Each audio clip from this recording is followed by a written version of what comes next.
What's up, nerds, and welcome to Flipping the Nerd, episode 49, a very special E3 2014 discussion episode. I'm here, as always, with Eric. Eric, how's it going? Feeling excited? Yeah, I'm excited. I should be more excited. I'm really tired because I've had a long day, and I guess this whole week has been a really long week, right?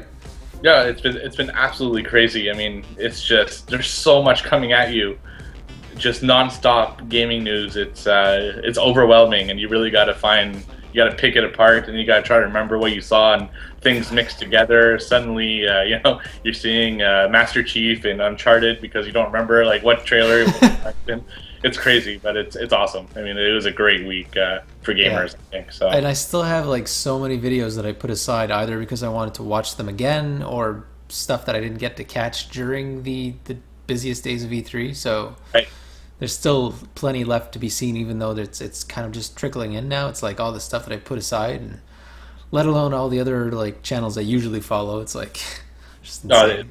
It's crazy. There's so much stuff. I mean, there's so many games coming out and things you're hearing about through other videos. It's just, it'll take weeks to really decipher all the stuff that's been shown on this conference. So.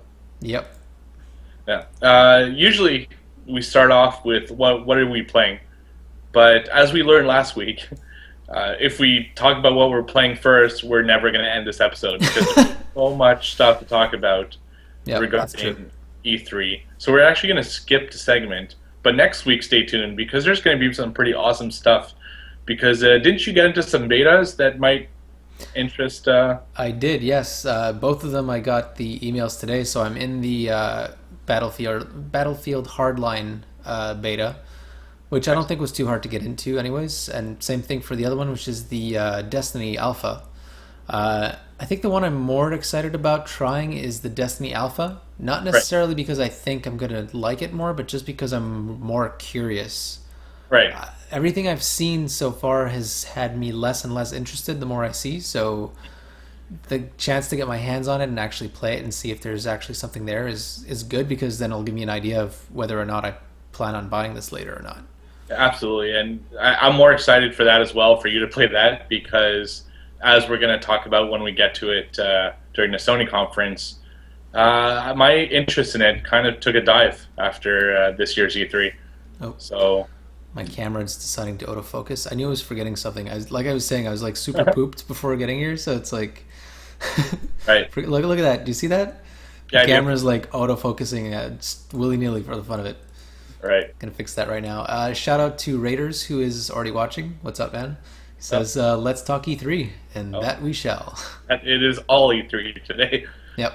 So, all right, you want to get right into it? Head in to... Let's do it. So, we decided to break it up by conference. There were 5 major conferences, 4.5 major conferences at E3 this year.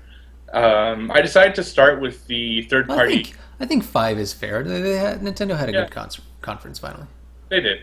So, yeah, we'll talk about it when we get there. But I decided to go to the third party first because they are important, but they don't feel as important as the other ones. They're not as epic.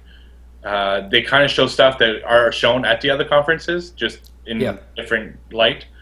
But they're not as encompassing, right? Because Sony and Microsoft have such a broad catalog to show, whether it's their own stuff or other, parties, not to mention their own consoles and whatnot. So yeah, it's a wider range of stuff to show.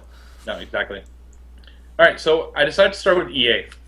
Although, you know what? Just thinking about that, Ubisoft, just briefly, they had a pretty damn good range of things to show. Yeah, Well, Ubisoft is a crazy company. Yeah, and they really showcased it. This year, but we'll get to that. We're going to start with EA first, which I personally thought was kind of the weakest conference, and for reasons that you're about to see. Mostly, I found that a lot of their stuff was just concept. It wasn't even games that were even close to being announced. It's almost like they gave them a conference and they're like, "Oh fuck, what do we present at this thing? I don't even know." Yeah, like, how much of Battlefield can we show? There's been a lot of different kind of themes showing up at this E3, and we'll talk about one of them later for sure. Right. But the one I'm thinking of right now is the fact that people don't seem as eager to grade each conference or to declare a winner. And I'm really firmly falling into that camp. Like we talked about it, and I kind of felt like they all kind of tied. Maybe EA was like a close second, was what I said, between like everybody else. But for me, it's like we just got so many good games from everybody that there was no point to me personally in grading anybody because everybody did pretty good. And in essence, as a gamer, it's awesome because we got good stuff from everybody. Yeah, we did. Yeah. So, like, you probably won't hear me talking about who I thought did better. I know you like lists, so I'm sure you'll be telling us, and that's totally cool. So, yeah, so for me, it's like, they all did fantastic. Yeah, and I'll tell you at the end of each conference, I have like a let's discuss the conference as a whole. Okay. And I'm going to tell you why, in that part, why I thought EA was kind of the weakest. And weakest by no means means bad. It means weakest. Yeah, no. In this particular year, none of them did bad. So weakest just means like if you have to order them, then that's the one at the bottom. Right. And it's also a personal choice because one of the things that EA has is a lot of sports. Yeah. And I know you share the same thing as me. We're not big sports fans as far as video games go. No. So, of course, we're not going to have as much interest in what's going on. So, I like the arcadey kind of sports games. So the ones that they show off are way too like real sports, you know. But so they started off the conference right away. One of the biggest things I was excited about for E3 in general was to see more Star Wars Battlefront. Yeah. Because they had teased it at last year's E3, and I fully expected them to have some kind of trailer or some kind of like reveal. I knew the game wouldn't come out till the end of 2015. Right. After the trailer they showed last year, I was expecting something to kind of tide us over until the next E3 where I thought they would show gameplay. Yeah. And I was thoroughly disappointed. They ended up just showing go ahead. Concept video. They showed like people going around Star Wars places with cameras, like actual footage of people who work at EA. And then they showed like maybe 15 seconds of early in-engine footage that didn't really. What they showed for like I had such a different reaction. I was actually really hyped when I saw that stuff. The few snippets they showed, because last time all we got was a CG teaser that lasted like 20 seconds. Yeah, about that. So this time we actually got snippets of in-game footage. Which is early footage, but still like a good idea of what we're going to be seeing, and especially the part where we saw him get into I don't know Star Wars terms enough to know what they were called, but like the Ewok planet. Yeah. The speeders or something? Yeah, it's the Endor that they showed the planet, and the speeders that they're called speeders, right? I think so. Yeah, I know my Star Wars lore. Yeah, there you go. So they showed one dude getting on a speeder and just like racing through, and everything looked really, really impressive. So for me, it had the opposite reaction. It was just like those few little snippets. I wasn't expecting anything more than that. So I guess because we got that, I was like, oh, cool. Yeah, and that was my fault that I had expectations to see more. I just expected something. Yeah, at least end it with a trailer or show something. That's not just kind of like concept footage. Because the thing with concept footage is that we might not see that in the game at all. We don't know if that's just like a CG part that they built just for this conference. It gives us no real idea of what this game is going to be about, or like, it could be total horseshit as far as I'm concerned. Well, I mean, and they kind of did that with Watch Dogs, right? Like the version you see on console is not as pretty as the earlier version, but it doesn't matter. Like it's still got the point across. For me, what we saw at E3 like 2 years ago was representative of what they wanted to bring to us, and what we got was good enough that it's still super fun. And unless you're like going back to compare, like I haven't done that. I didn't go back and look at E3 2012 footage before playing Watch Dogs. Right. That's silly. Like a lot of people did that and they're pissed off because of that. But if you just take it for what it is now, what you remember is how hyped you got for what it could be. Sure. And then when you get it, if you're not specifically comparing to that, you still get a super awesome product, So I think that's the same kind of thing with this. Like what we're seeing right now might be a bit better in terms of footage than what we'll get, or it might not be exactly the same scenes and whatnot, but it's an idea. It's like this is what we're shooting for. And so if it's anything like Watch Dogs, it won't be perfectly the same, but it'll be exciting nonetheless. Right. I'm still that's why I'm excited. I'm still excited for the game. Okay. I was just hoping to see more. Now I see more, see more for another year. Yeah. Right. Okay. And that's disappointing. So they then went on to show, I think it was a trailer of Dragon Age Inquisition. Right. Because they showed gameplay at another conference. How do you feel about this game now that you got to see it? Have you played the Dragon Age games? I have not played them. I've seen the thing that keeps me away from Dragon Age is the like the combat. Yeah. It never felt very fluid, from what I could tell. And being like a big Devil May Cry fan, it's like when I look for combat in games, especially third person games, I want it to feel like badass. Right. So all this like take your time and choose where things go and all that, that's not for me usually. But Dragon Age has always been appealing to me because like the lore and the characters all look really, really interesting. And this one seems like they're giving you a bit more flexibility in terms of how you do your combat. So every new iteration they get closer and closer to something that seems like it might be appealing to me. So I'm hoping that this will be the one. But just the world, it's huge and it's glorious and like the characters are neat and there's like huge ass dragons and yeah. I think it's in this one that they were saying, I'm pretty sure it's Dragon Age. They were saying like you can get in a horse, which is important because it's so big, you need to be able to travel. But they also said you could get on like the back of a huge lizard creature. And that really sparked my imagination. I was like, oh man, that's awesome. Fuck the horse, man. I want a giant lizard. For sure. Yeah. Horses has been done. Yeah. And it was awesome, but like, yeah, I want something a little different now. Yeah. What about you? It looked good, but I think I actually own the other two Dragon Ages. I didn't really play them too much. Okay. I think there's too many similar games that look better. Yeah. For me to pick this one up, and that's not Dragon Age's fault. It's just it happens to come out like with The Witcher, for example. Very similar type of games as far as the way it's presented and the combat and the world. And Witcher kind of I have more of my attention on that side than I do with Dragon Age. I don't know what it is. Maybe it is the history. I know Dragon Age. I've been disappointed in the past. Yeah. So it's definitely. I kind of wish you had kept these in order actually, because it was so obvious with the Microsoft conference because they had like The Witcher, then they had, or I think it was that they had The Witcher, then Dragon Age, then something else, and the two games that it was sandwiched between, and we'll see it when we get there. Although we could just scroll down. Microsoft. I'll tell you. You can continue on your Dragon Age, which was it was after Assassin's Creed. Right, that's right. And followed by Sunset Overdrive. Is that right? Yeah, that's it. Where's It's way later. Oh, was it at the end, The Witcher 3? Yeah, okay. So The Witcher 3 was there much later, so it was sandwiched between these games that had like crazy ass visuals. It was like unfairly sandwiched between them. Like you get Assassin's Creed right before it, which is mind-blowingly beautiful, and totally next gen in terms of visuals, as far as I'm concerned. And then later on, you get to see The Witcher. So by that time, you have time to completely forget about Dragon Age.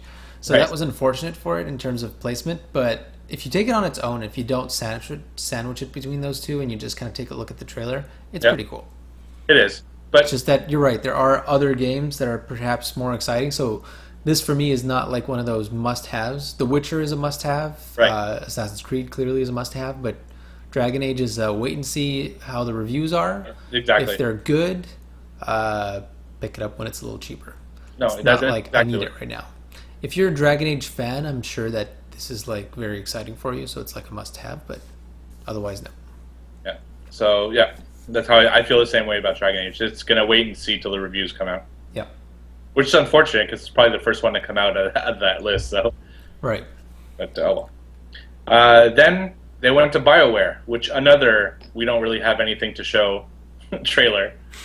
So they talked about one of their studios, which I believe is their Montreal studio, is going to do Mass Effect 4. Yep. And their Edmonton studio, which used to do Mass Effect, is going to work on a new IP. But once again, it's 5 minutes of talking, 0 minutes of showing anything really worth anything. Yeah. Again, which is kind of the theme for EA to me, is that they had a lot of things that they want to show, but they're not like ready yet. It's almost like that. But that's okay, I guess. It's like they needed to show stuff, right? It's E3, Right. and if the stuff isn't ready, it's not like you can force your teams to have something perfectly ready for E3. Like it's a big deal to make stuff for E3, so I can understand that. Especially that it seems like with the Star Wars stuff, they just got it. Mass Effect, they're just starting to get into like what the next one's going to be, so it kind of makes sense. But I don't know, what we saw was again like concept-y and kind of like here's what it's going to be. Yeah. But it didn't really give us an idea of what Mass Effect is going to be or what our new IP is at all. So no, yeah, in that case, it was a little bit too concept-y. Like we just don't even know what it's going to be at all. That's just having a show saying we have an idea. We can't tell anything about it. We don't know anything about it. Right. But we have an idea. So thanks for watching. Yeah. So yeah. After that, finally, some real gameplay. Not something personally that interests me, but was fun to watch. Let me recreate the scene at E3. What we heard from the crowd when this game came out. Okay, all right. The Sims 4 had their own group at the conference, apparently. Yeah, and surprisingly, they also screamed. Those same girls screamed for Battlefield, so it was very strange. Yeah. So Sims 4. I was never really into The Sims, which is surprising because I love playing sim games. But The Sims itself never interests me because I feel like you spend 22 of your 24 hours peeing, eating, and cleaning, which I call that life. Right. I don't want to do it in a video game. So didn't really. I kind of get it. I mean, just think of you've been in a place where you enjoyed. I mean, you've played Forza, right? That's a simulation for a car game, for driving a car. So for people who like to simulate life, I guess maybe they don't get to have as much life, so they do it in a video game. Yeah, I mean it's interesting. One thing that I've seen done too with The Sims is, and I kind of want to go back and actually watch the series because I never really got into it. But the Inside Gaming guys, they have like a series where they created a character and they make jokes and they have a good time within Sims 3. So, and they've said that they're going to move to Sims 4 when that comes out to continue making good content. Right. So it's good for that kind of stuff, but it's not something that I would personally play now. Not seriously, at least. And what they announced with The Sims 4 is that now the Sims are going to have more personalities. Right. Which I didn't realize they didn't have as any before. I don't know anything. Explaining it, and it's like, oh, that's nice. Yeah. It looked nice for this game. It's not super high res next gen graphics, but it's better than I've seen it before. I actually have The Sims 3 on 360, and it looks better, but for its audience, I mean, the girls liked it in the front row, so it excited someone. Yep. After that, they went to the sports. Okay. So I'm just going to go through them quickly because I don't really. With a quick note on each. They showed the UFC game, which comes out next week, showcasing the Bruce Lee that is in the game. Yeah. And I feel it's weird to see Bruce Lee in the game. I don't know. It feels like it's cool that they have him in and maybe mention it, but all the advertising I've seen for this game is Bruce Lee being in the game. Right. It's a huge UFC fan base out there, and it shouldn't focus on the extra guy, in my opinion. So I don't care. Yeah, exactly. I have nothing to say on the subject. I know, but think of one of your favorite series. Like, what series do you like that has like an ensemble cast? I don't know, man. I like Assassin's Creed. Okay. Okay. So Assassin's Creed Unity is coming out, and every trailer and every time they talk about the game, they talk about an exclusive, like Batman gesture. Like there's a Batman sim. It's like, so Assassin's Creed Unity is coming out. Look at the exclusive gesture you can get in the game, and the trailers about that gesture like walking around town. It doesn't make sense. It doesn't hit the core audience. It just I don't know. Or like, I think a good analogy would be like Assassin's Creed, and there's the Hitman character from the Hitman games that you can play in it. So it's like, sure, he's an assassin, but it's not the right type of assassin. It's got nothing to do with this, right? But they Okay. focus Good everything point. on that one character. It just doesn't Yeah. make sense. All right. Anyway, NHL 15 also got announced. It got shown for the first time. Had some The nice funny, physics. yeah, it does. Yeah. Of all the sports games, I always find that they have. It's one of the best sports games out there, and I know a lot of people who play sports games feel the same way. Right. It's just not as popular because hockey is not as popular in the U.S. But one inch, I know you probably didn't notice this, but in the finals right now is Los Angeles and New York. Mm-hmm. And one of the players in New York has a reputation for running into the goalie and injuring their goalie. Okay. And that's been said why they've moved on. They did it to the Pittsburgh Penguins. They did it to the Montreal Canadiens, where they took out their star goalie and then won the series.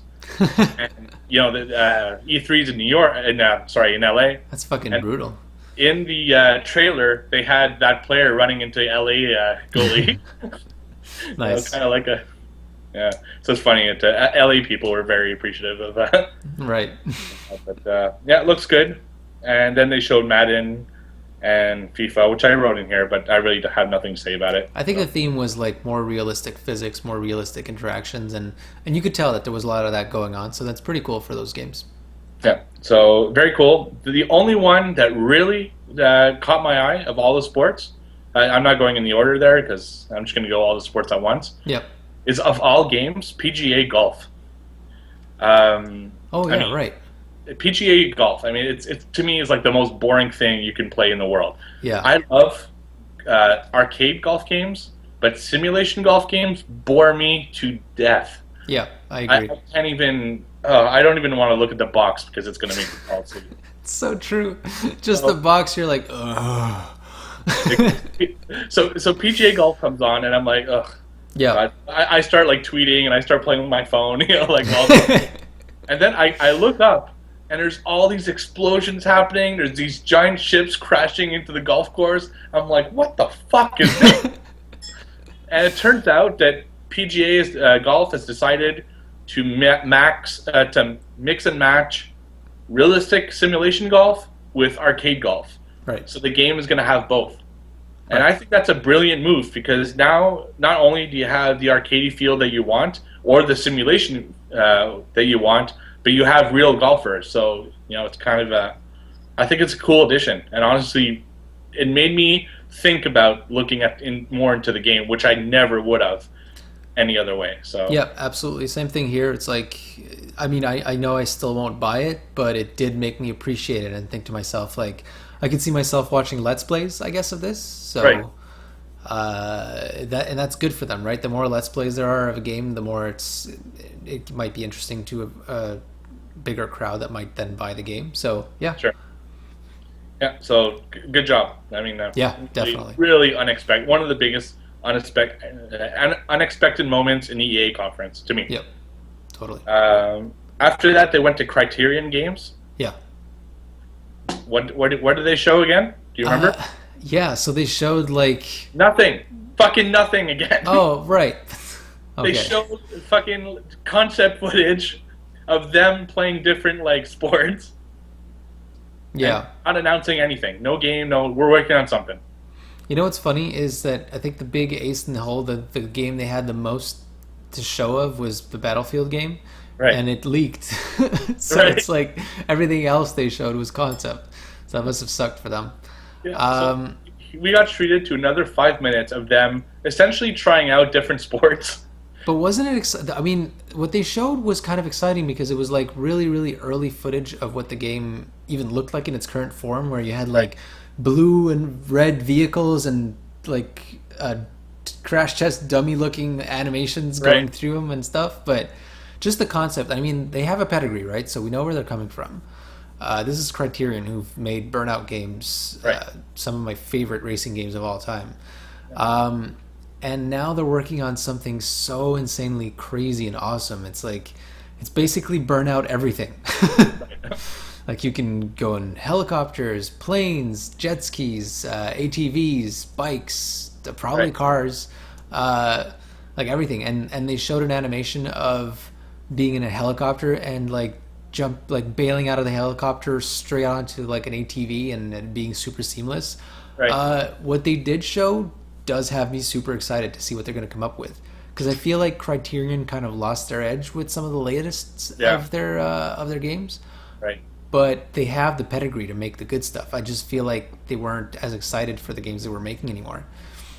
So let's see what they come up with this new franchise. I was really hoping for a new Burnout game, even if it's not just cars, because they went out of their way to mention crashes.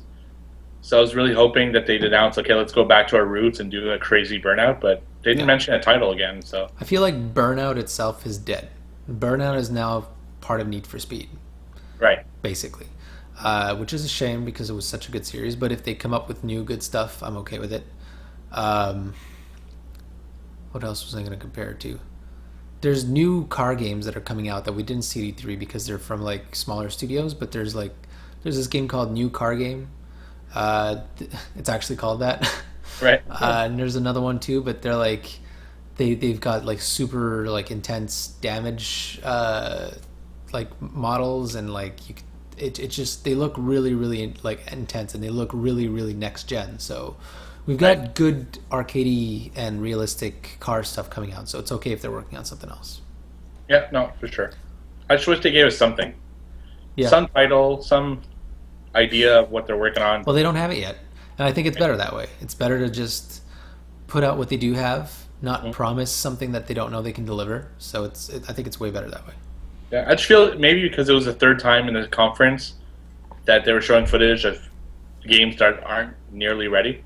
Yeah. That I by this point I was like, you know what, like this has got to stop. Like announce something that's real, something that I'm going to get to play in the next 3 years. Well, let me ask you though, did you feel that way then and you still feel that way now, or did you feel that way then and now you're like whatever? No, I felt that way then. Yeah, but I mean like now, do you still feel like disappointed? Yeah, absolutely. Really? Yeah. I got to call you out on this because all the games we saw, and you're managing to still be disappointing for seeing some concept footage. It was because it was all in the same conference. If we had seen one of each in each conference of this concept footage, I wouldn't have been as disappointed. Yeah. But to go through the whole conference and do it 3 times, all right, fair enough.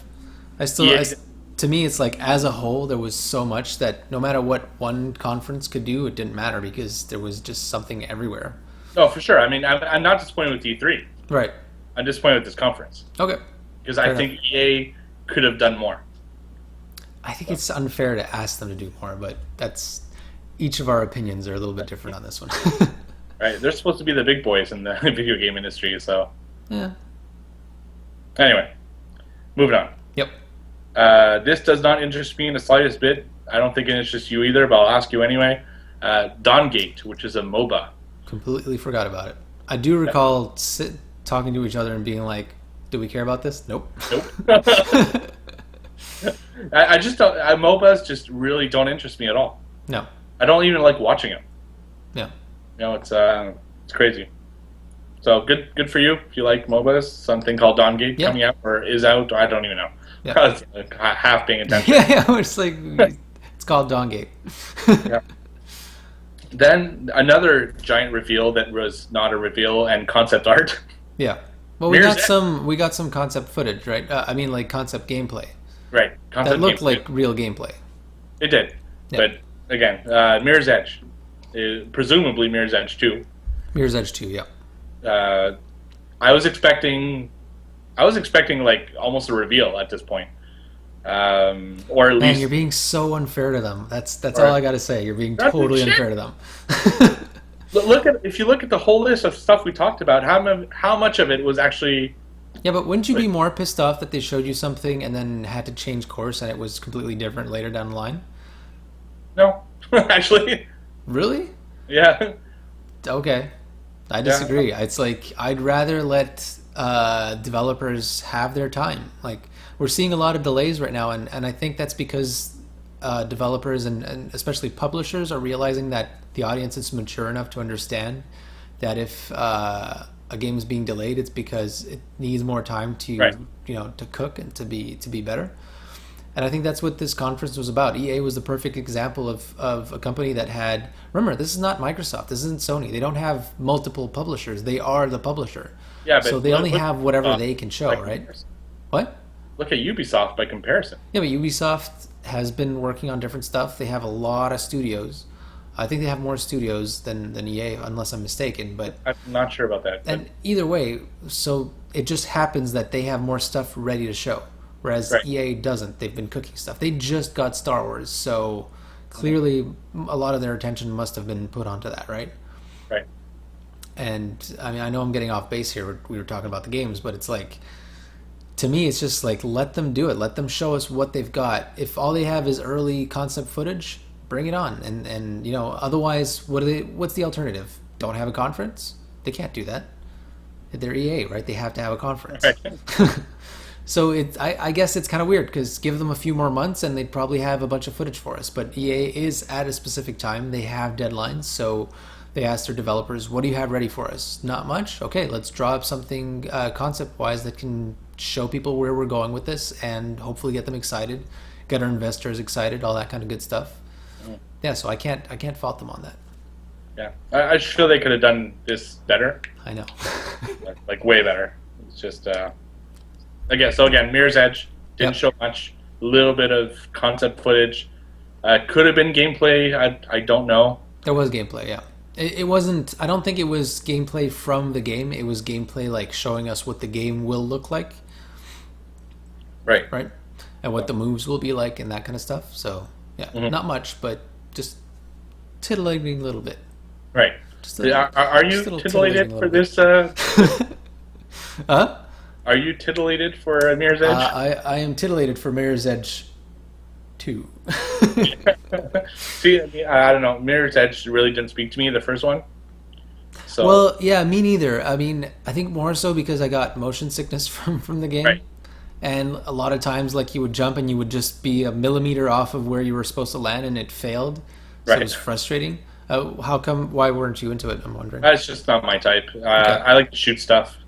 I don't like to, just. I played a lot of it. I mean, I still got pretty far in it. Mm-hmm.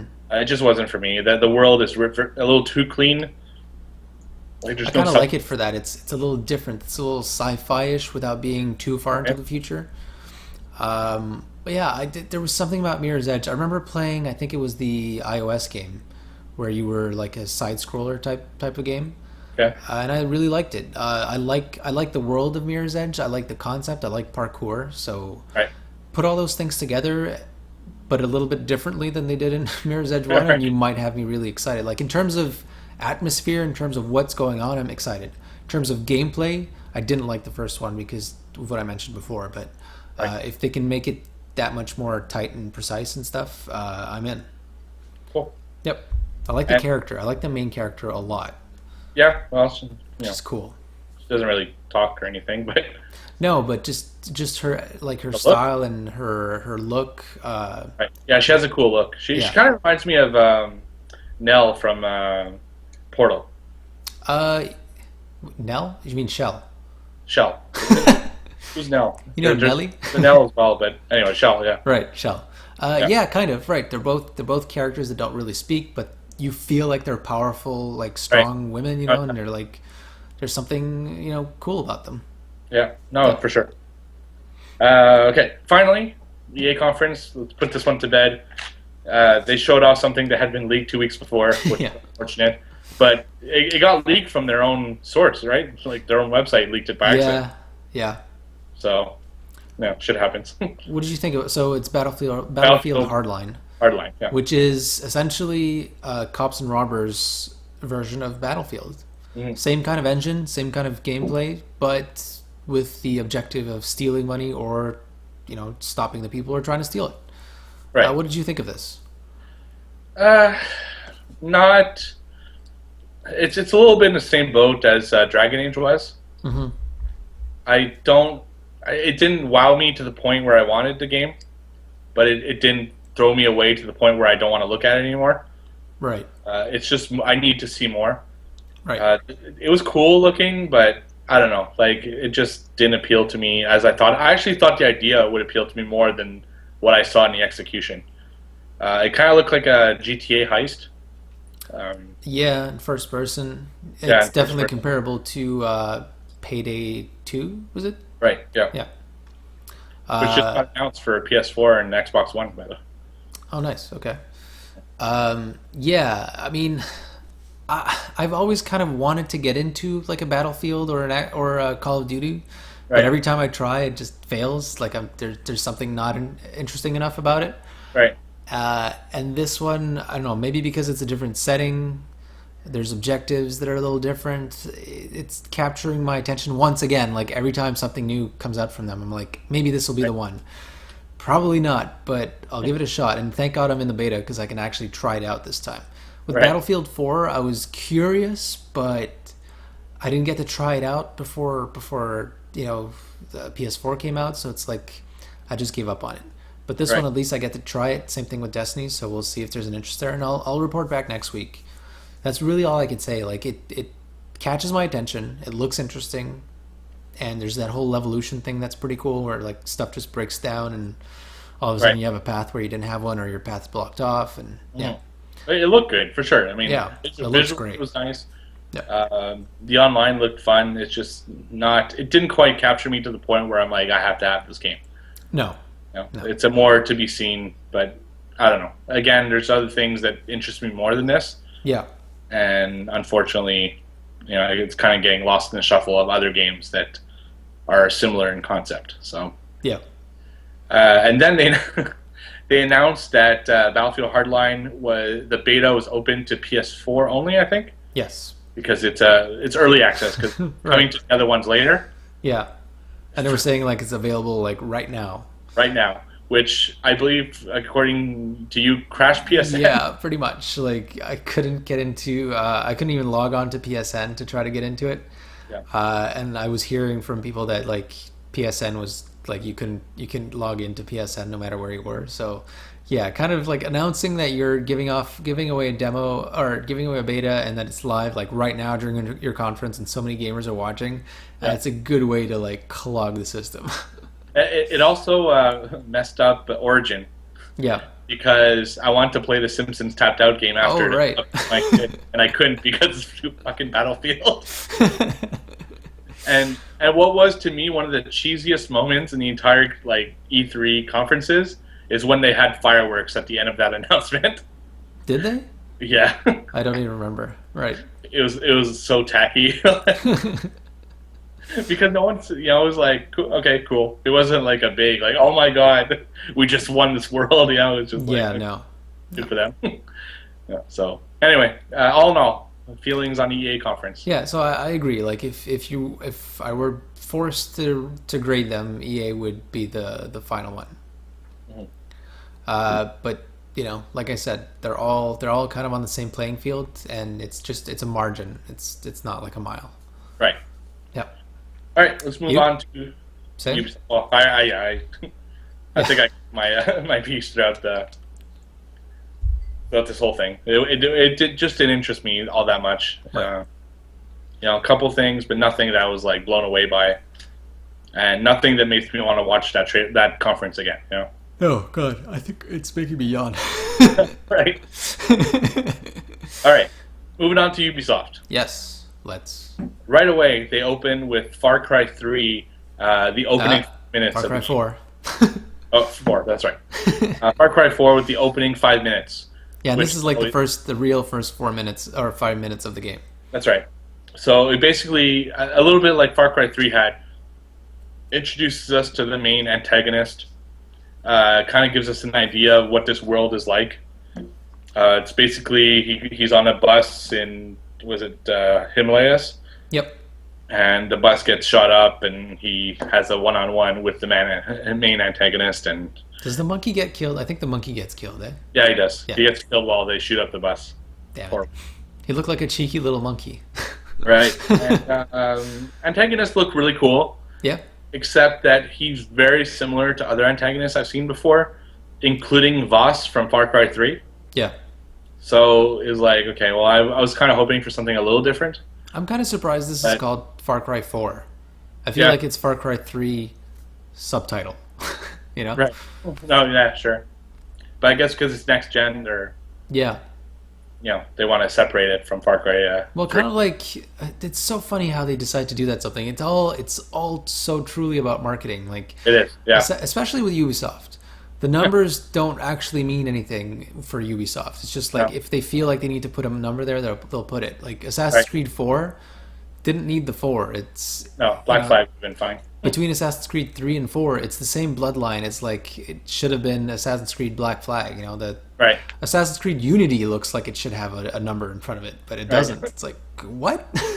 Exactly. They should just stop putting numbers in their games and just subtitles. I know Halo wants to do that. Yeah. They're interviewing the head of 343, and she said that Halo 5 is the last numbered Halo. There you go. That's why they're calling it Halo 5 Guardians. Okay. Because they don't think that a series like that can pull off something like Final Fantasy where they go super high up.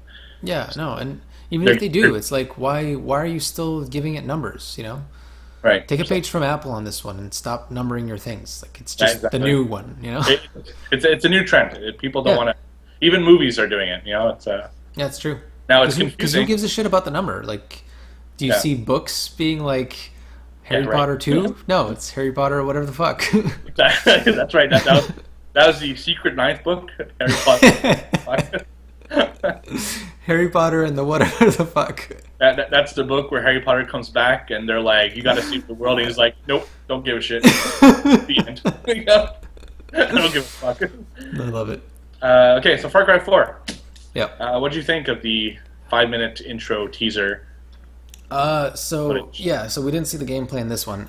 So just as far as the intro was, it's a powerful intro. It's interesting. It shows off this like crazy character. I didn't feel the crazy as much as I felt it from Vas, I think. Right. But it was effective, and it definitely got people excited. So I can't fault them on that. I think I'm just not all that excited for this series. I was much more excited for Blood Dragon, which I haven't played yet, but I do own. Right. So for me, it's just like. Not for me, but I can see why people are so excited for it. Yeah, I liked it. It was a cool intro to this. I'm excited. I like Far Cry. Yeah, it's probably in the list of games I'm going to get this year. But I'm going to talk about more later. I think during the Sony conference why I want to play this game, because that's where they have the gameplay, and that's always what's going to get me more.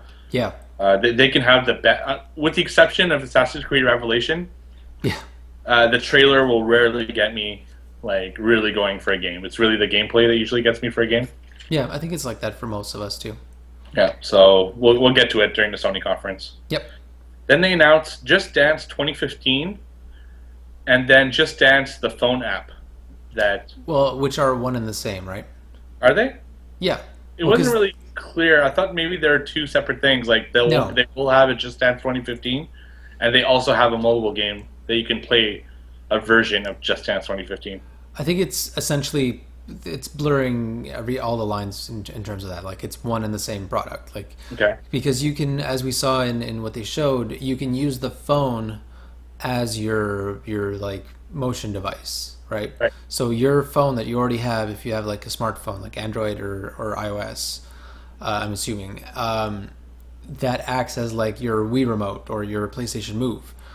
So you put it in your hand and you follow the movements as you're supposed to, and that's how you get graded. So it's not like a full body Kinect kind of thing. I wonder if the Kinect version will be different, like the Xbox version will be different than the other versions. Right. Because that's the only one, PlayStation could do it with their PlayStation camera for PS4 as well. Right. So I wonder if those versions might have a bit more tracking, or if they will just be all with the phone or with the hand or whatever, because maybe they want it all to be exactly the same across platforms. Right. So we don't know, but what we just saw was interesting. I mean, you can be a group of people playing the same thing at the same time, and then you'll get a grade at the end. Right. Which we saw them demo hilariously on stage. Oh, awkwardly on stage. Yeah. It wasn't as awkward as it's been in the last years. It's just so like different from everything else we see that it's like it's a shocker, Yeah. It's funny because I had two different reactions to this. The reaction when I watched it and the reaction I have now. Okay. When I watched it, I thought it was the stupidest thing ever. Because do you really need to hold your phone to dance? Like, yeah, just didn't get it. Like, they're like, it's just like a dance club. But the more I think about it, the more brilliant I think it is, because you can have clubs sponsored by Just Dance 2015. Oh yeah, totally. And then the top 10 on the leaderboard on the screen at the club gets like a free drink or something, and that's pretty awesome. Yeah. So in that sense, I think it's brilliant. Yeah, Yeah, they can actually. You're totally right. They could totally bring this to clubs and make a promotion out of it. Right, and it'll do two things. It'll good promotion and get more people to play this, Yep. and B, it's going to get people to dance more at clubs. Absolutely, yeah. It's going to get them pumped and like excited, and people are Right. going to be watching and looking, and they're going to be cheering for their friend, right, to Right. win. And they're going to be challenging their friends to win. Yep. Yep. I think I'm going to go back to a club. so when I really thought about this, I'm like, God damn, this is a fucking brilliant idea. Yeah, totally. Yeah, so good job, Ubisoft. That was Honestly, if I hear about this in Montreal where there's like a promotion like this, it'll make me feel like I kind of want to go and just for the hell of it and See? just laugh, you know? yeah, I'm telling you, it's a brilliant move. Yeah. Who knows if they'll actually do it, but I feel like it would be serious opportunity wasted if they don't. Right. Anything else on that? Nope. Okay. So then they went to a trailer, not gameplay, just a cinematic trailer for The Division. I loved it. I thought it brought me closer to that world. Mm-hmm. I didn't really understand what the game was about because all they Yeah. showed, which is ironic because most games show trailer then gameplay, whereas this one showed gameplay, and now for the first time we're seeing a trailer. Yeah. So it's kind of And it backwards. was very effective for this one because the gameplay was so spectacular that everybody was super excited for it. But like you say, with this trailer, and just to explain for anybody who hasn't seen it, they basically show it with like, I guess shadows of people, as in like they're not visible, but you can tell that they're there from footsteps or from movement or from speech, and it just goes from one room to the other, and then goes into the streets until finally you start seeing people because well your protagonists have arrived and now they're bringing people back to life and they're protecting them and stuff, right?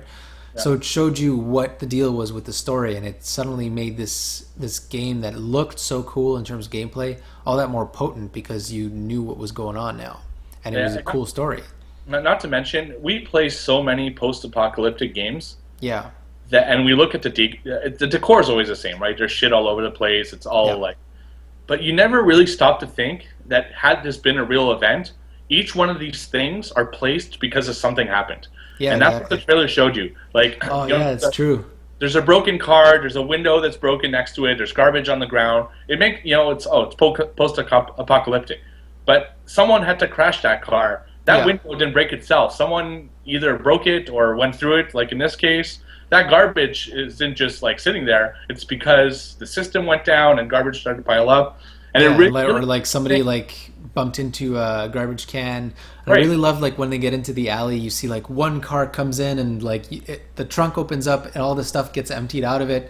Because we're still not seeing the people, but they're actually there, right? So like all the stuff gets emptied, it gets closed again, and then it never gets touched again. So what happened to those people? Right. And then a cop car comes in and opens, closes, sirens are on, and then they at some point stop, but it never came back. Nobody ever came back to it. So what happened to the cops? It's like it really made you think about it, which was kind of cool. It makes almost the decor, everything important.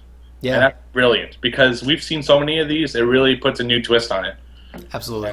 I got goosebumps. I really like this trailer. I did too, yeah. So, which is ironic because I didn't like the gameplay footage as much, but we'll get to that during Microsoft's conference. Yeah. This game is weird in that sense. Yeah, well, it's something Ubisoft did with a few of their games, and we're just about to get it on one of their games. Absolutely. But yeah, so let's move on. After that, they showed the crew. Oh man, I think we had different reactions to this. I got such goosebumps watching this trailer. It was so like fluid and awesome. I really did like it? Okay. Oh, yeah. You must be thinking of something else because I was impressed. Yeah, because it was just so cool. Like I had a feeling like the crew had something good going for it. Because basically you can go cross country. It's not like 1-to-1 reproduction, but it's kind of like a Grand Theft Auto kind of reproduction of the entire United States. So, and it takes, I think they said it takes like 2 actual hours to get from one end to the other of the game. From Miami to LA, because that's what they showed. Right. And it takes 2 hours to drive from Miami to LA. 2 friggin' hours, which to me is awesome. Like, I remember watching those, the Achievement Hunters play Fuel. Right. Which was a game that was really huge, and they decided to go from one end of the map to the other by like setting a waypoint. Right. And the first one who got there, won.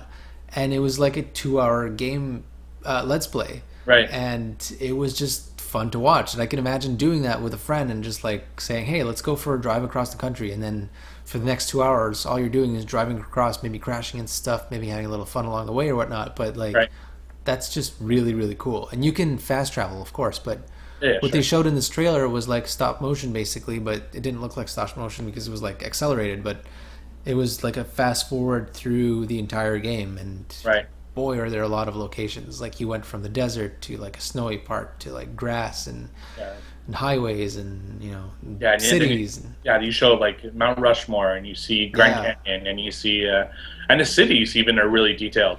Yeah. They showed Miami and they showed Los Angeles, and it was a pretty good representation of them. So. Yep. And did you just try to get into the beta for that? Shit, no, I need to go. Fuck. Okay. I did. I do need to get into that. I didn't get it yet, but I did try to get into the beta to that because I'm very curious. So I guess I'm less. For me, betas are so much more useful to me as like a demo to see if I actually care. But if I already know that I care, then the demo, the beta seems less exciting because I don't really feel like I need that early taste. I know I want to play it, so when it comes out, I'll jump in and I'll play it then. You know. Right. Okay, moving on. I think I have that game like already pre-ordered from last year, if I'm not mistaken. Yeah, it was supposed to be a launch game, wasn't it? The Crew, it was delayed. I don't think it was a launch game. Maybe launch window. Yeah. Yeah. Is there even a release date now? I don't even know. I don't either. Yeah, good question. Possibly. Yeah, I know it was delayed, and yes, I did pre-order it last year. Okay, well, there you go. Okay, then I'm realizing like all the games that I still have in my pre-orders from last year, we all saw them this year at E3, which makes sense, obviously. Right. After that, they showed Assassin's Creed Unity trailer.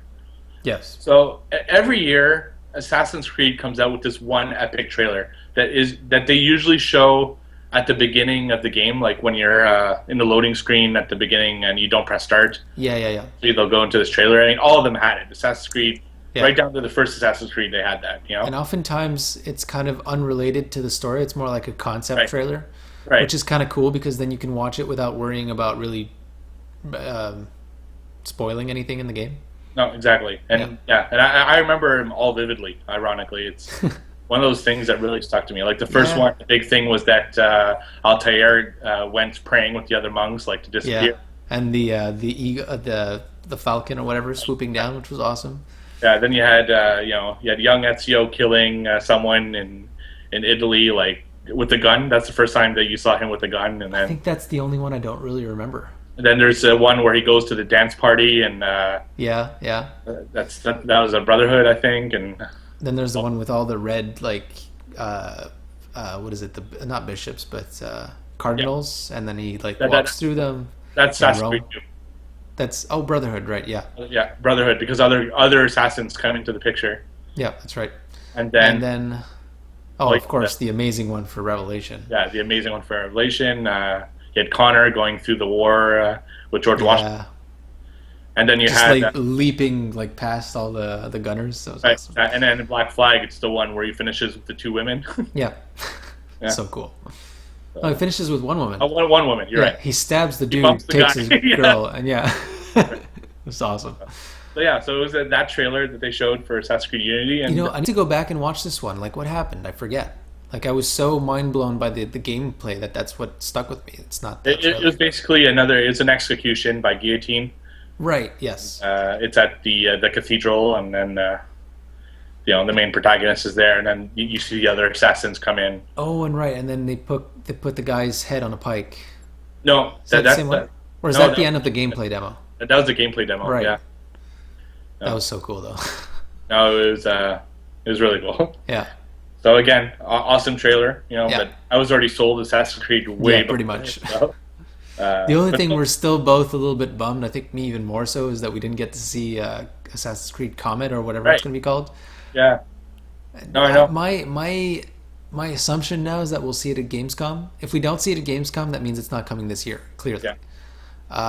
But in retrospect, it makes a lot of sense that they wouldn't show two Assassin's Creed at the same conference. So people wouldn't confuse them. Yeah, and especially they definitely want to showcase their next gen one without showing their last gen one, because then the comparisons would be made. And for sure. Why would you want to do that? So yeah, it makes sense. Yeah, no, for sure. All right. After that, I doubt this interested you, but Shape Up, the fitness gaming, the one that kind of mixed fitness and game at the same time. You saw people do push-ups and with like elephants on their backs, and then that's right. Yeah. So I mean, the concept seemed interesting at first, but then the execution was just kind of. I don't think that looking at myself on screen with an elephant on my back and then a piano and then whatever the fuck else is actually going to motivate me to do more. Like a Guitar Hero type thing. Yeah. That's right. That one was actually the only one that I thought was really kind of cool. Yeah, well, there's only two. That and the push-ups. The push-ups, right? I didn't get that one at all. No. So. Because, gamification of fitness is a good way to get fitness to be interesting and to do more. Right. Even just listening to music while you're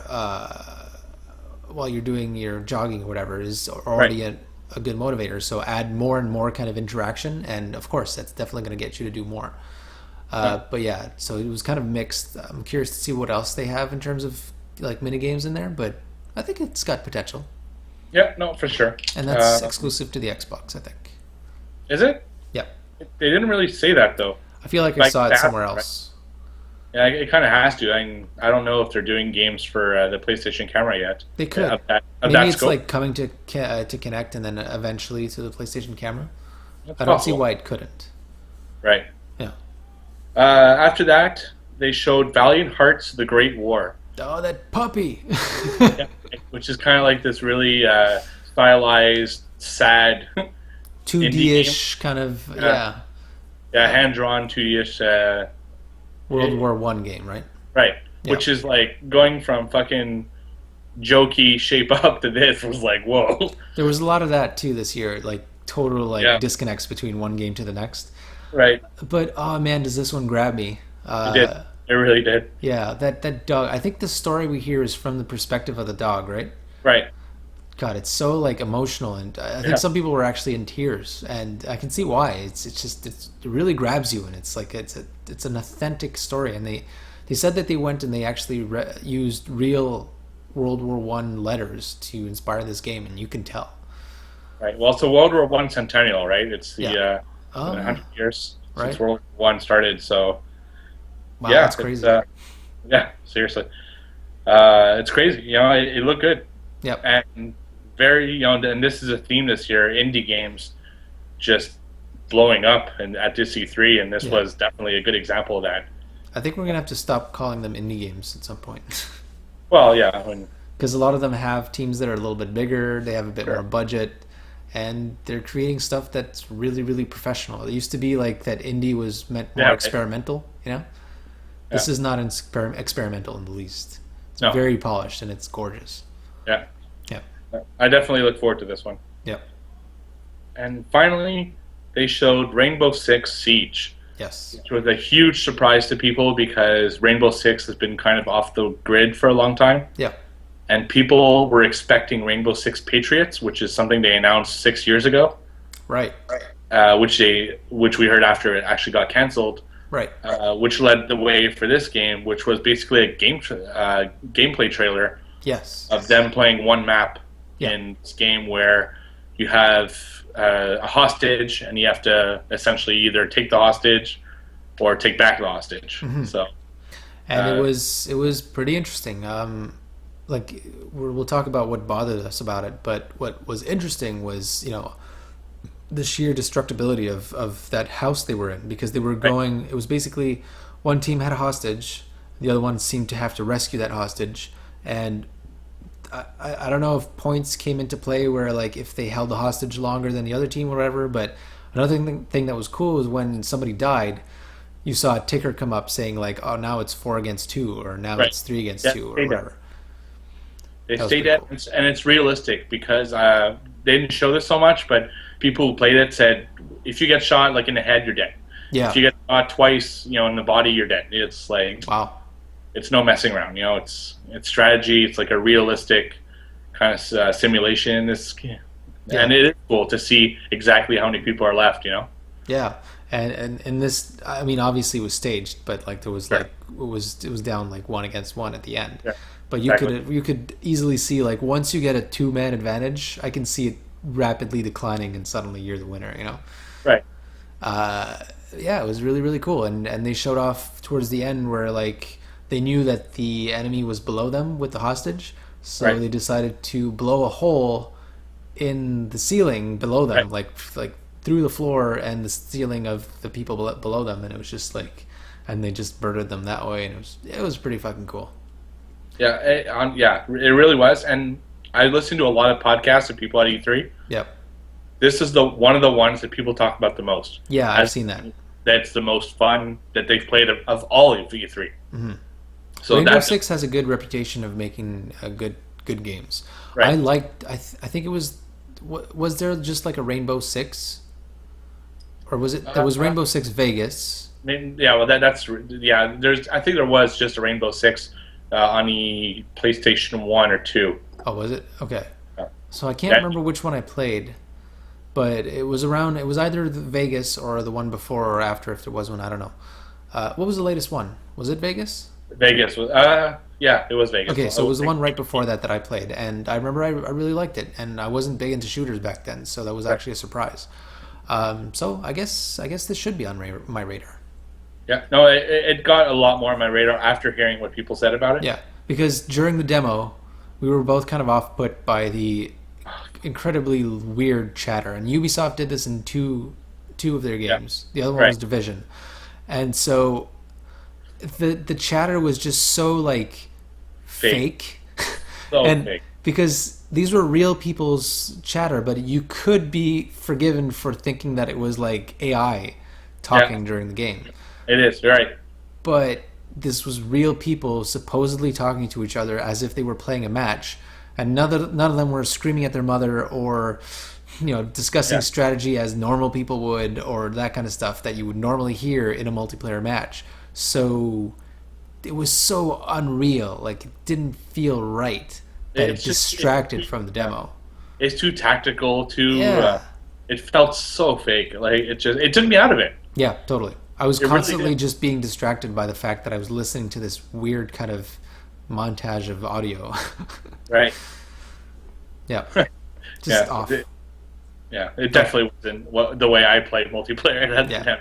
If they had literally had people screaming at their moms to like bring them like hot chocolate or something, it would have been less distracting. Right. Exactly. Yeah. Yeah. So, but all in all, awesome game. Definitely can't wait to see more. Yeah. I think you copy pasted because it says overall thoughts on EA conference after Ubisoft. Oh, yeah. Shall we talk about EA some more? No, thank you. So what do you think of the Ubisoft conference as a whole? Ubisoft was great. I mean, Aisha Tyler was an excellent host. Maybe the best host. The first year she was there, this is the third year she's there. The first year she was really awkward. Second year she was still awkward, but starting to like get her groove, and like people appreciated her. And this year, it's like she's really getting into it, and she's like sometimes she's being super awkward, but like she takes it back so quick that it's just funny. And other times she's really on point, and then you can tell that she's such a gamer. Which game got her crying? I forget. Probably Valiant Hearts. Was it Valiant Hearts? I think it was. Yeah. I don't think it would shape up. No, it was Rainbow Six. Was it? Because she remembered how like good that like all the good memories of playing Rainbow Six, and then the whole thing with the hostage and like how like real that felt. And she was like, she actually had tears, like literally tears in her eyes as the CEO came out. She's like, "I'm sorry, that was really good." So she's she's a real gamer. Yeah. She's good at what she's doing. She's awkward, which makes it fun. She's a great host. So she brought it all together. And Ubisoft has such various different kind of games to show off that just mixes well with her personality. So yeah, excellent conference. Yeah, it was, and she was awesome. She really, really was. Her jokes were funny. Yeah. Even if it was awkward funny. Yeah. She speaks her mind. She was swearing during the conference. She was swearing like a sailor, which was awesome. Yeah, which is funny because in the other ones they're so controlled and proper. Yeah. Like you watch Sony and Microsoft's conference, man, this went through the PR department like 20 times. You know? But the other thing too is that in those conferences, it's the executives talking. Right. So they can't do that. But with her, she could be forgiven for doing that because it's herself deciding to swear. It's not That's right. Ubisoft putting that in script, you know? Yeah, exactly. So they don't have to worry about what she says because she can go off script, and if anybody gets offended, they'll blame Aisha. They won't blame Ubisoft necessarily. Well, they'll say like maybe they shouldn't hire her or whatever, but it won't be like, did you hear that Sony executive saying like "fuck that bitch"? It's like Right. Exactly. they can't do that. Yeah. How the fuck big is Ubisoft Montreal? I mean, holy fuck. AC Unity is in Montreal. Far Cry 4 is in Montreal. The Division's in Montreal. Now Well, I know they're leading it, right? So Montreal is like the head of the beast, you know. Right. And then they have all these different arms. So they've got Toronto working on helping them with the yeah, multiplayer stuff Shanghai, for yeah, Assassin's Creed. And what are the other ones? Like they've got Shanghai, San Francisco, Austin. There's a ton of them. there's so many Ubisoft studios, and they all work in tandem. And Ubisoft is Montreal is like the main place where they kind of set out these goals. And sometimes they'll be ahead in another studio to make different games, like Splinter Cell was made by Toronto, the last one. Right. Like that was the head, but they also branched out and they had other people helping them. So Right. that's what makes them able to produce so many games every year. Is that It's a well-oiled beast. Let me tell you. they well-oiled beast. I'm just picturing like a beast being like, "Rawr." Don't mind me. I'm just oiling myself. So like, not only do they have a lot of manpower, but all that manpower is cooperating on games instead of like each being separate. So they're getting help from talent that's like all over the globe, you know? Yeah. It's really, really cool. Before we get off Ubisoft, Yep. do you want to talk about the elephant in the room concerning Ubisoft? Which was? Oh, right. Like, what is? Oh, right. Of course. Fucking. Yeah, not the Far Cry 4 elephant. Yeah, no. The All right. actual Yeah, no, because that elephant was awesome. But Yeah, we'll yeah. talk about him later because he was actually shown in a different conference. That's right. But so okay. So the main character in Assassin's Creed Unity is Arnaud, and the multiplayer is essentially there's 3 other characters that can jump into your game, and what they've said is essentially each of those people will see themselves as Arnaud while they're playing, and they'll see the other players that are in their game as the other ones. But whenever you play, no matter who you're playing with, you're always Arnaud, Right. right? And it'll look a little bit different because you can customize Arnaud, which is super cool. They talk about this where you can have like you can choose what gun, you can choose what kind of sword or axe, whatever, and they'll play differently apparently. So those other characters you see, they see themselves as Arnaud, but you see them as different, and because they customize themselves, they'll feel different too, which is kind of neat. But so apparently they thought about having some of them being female avatars, and they decided not to. They cut that feature. They were like, no, it's going to take too many hours to do. And we have all like the way I'm picturing them doing this is like, here's all the stuff we have on the board that we need to get done. Which are the ones that are the most important to make this game super awesome, and which ones of them fit the most, right? Yeah. And so they decided, okay, we're not doing females. It's all going to be it's going to be 4 males, and it makes the most sense because Arnaud is a male, and everyone who's playing is going to see themselves as a male. So why not just have them all be males? It makes more sense to me. Apparently they were interested in doing females. They actually wanted to, but they cut it because of too much time to do that. That's the answer they gave to people who asked. I'm sure it was more in depth than just like, oh, it's going to take too much time. Right. Clearly there was more to it than that. But all these websites started picking up on this fucking story, and it just blew the fuck up, and everybody's like, and the feminist bandwagon got on here.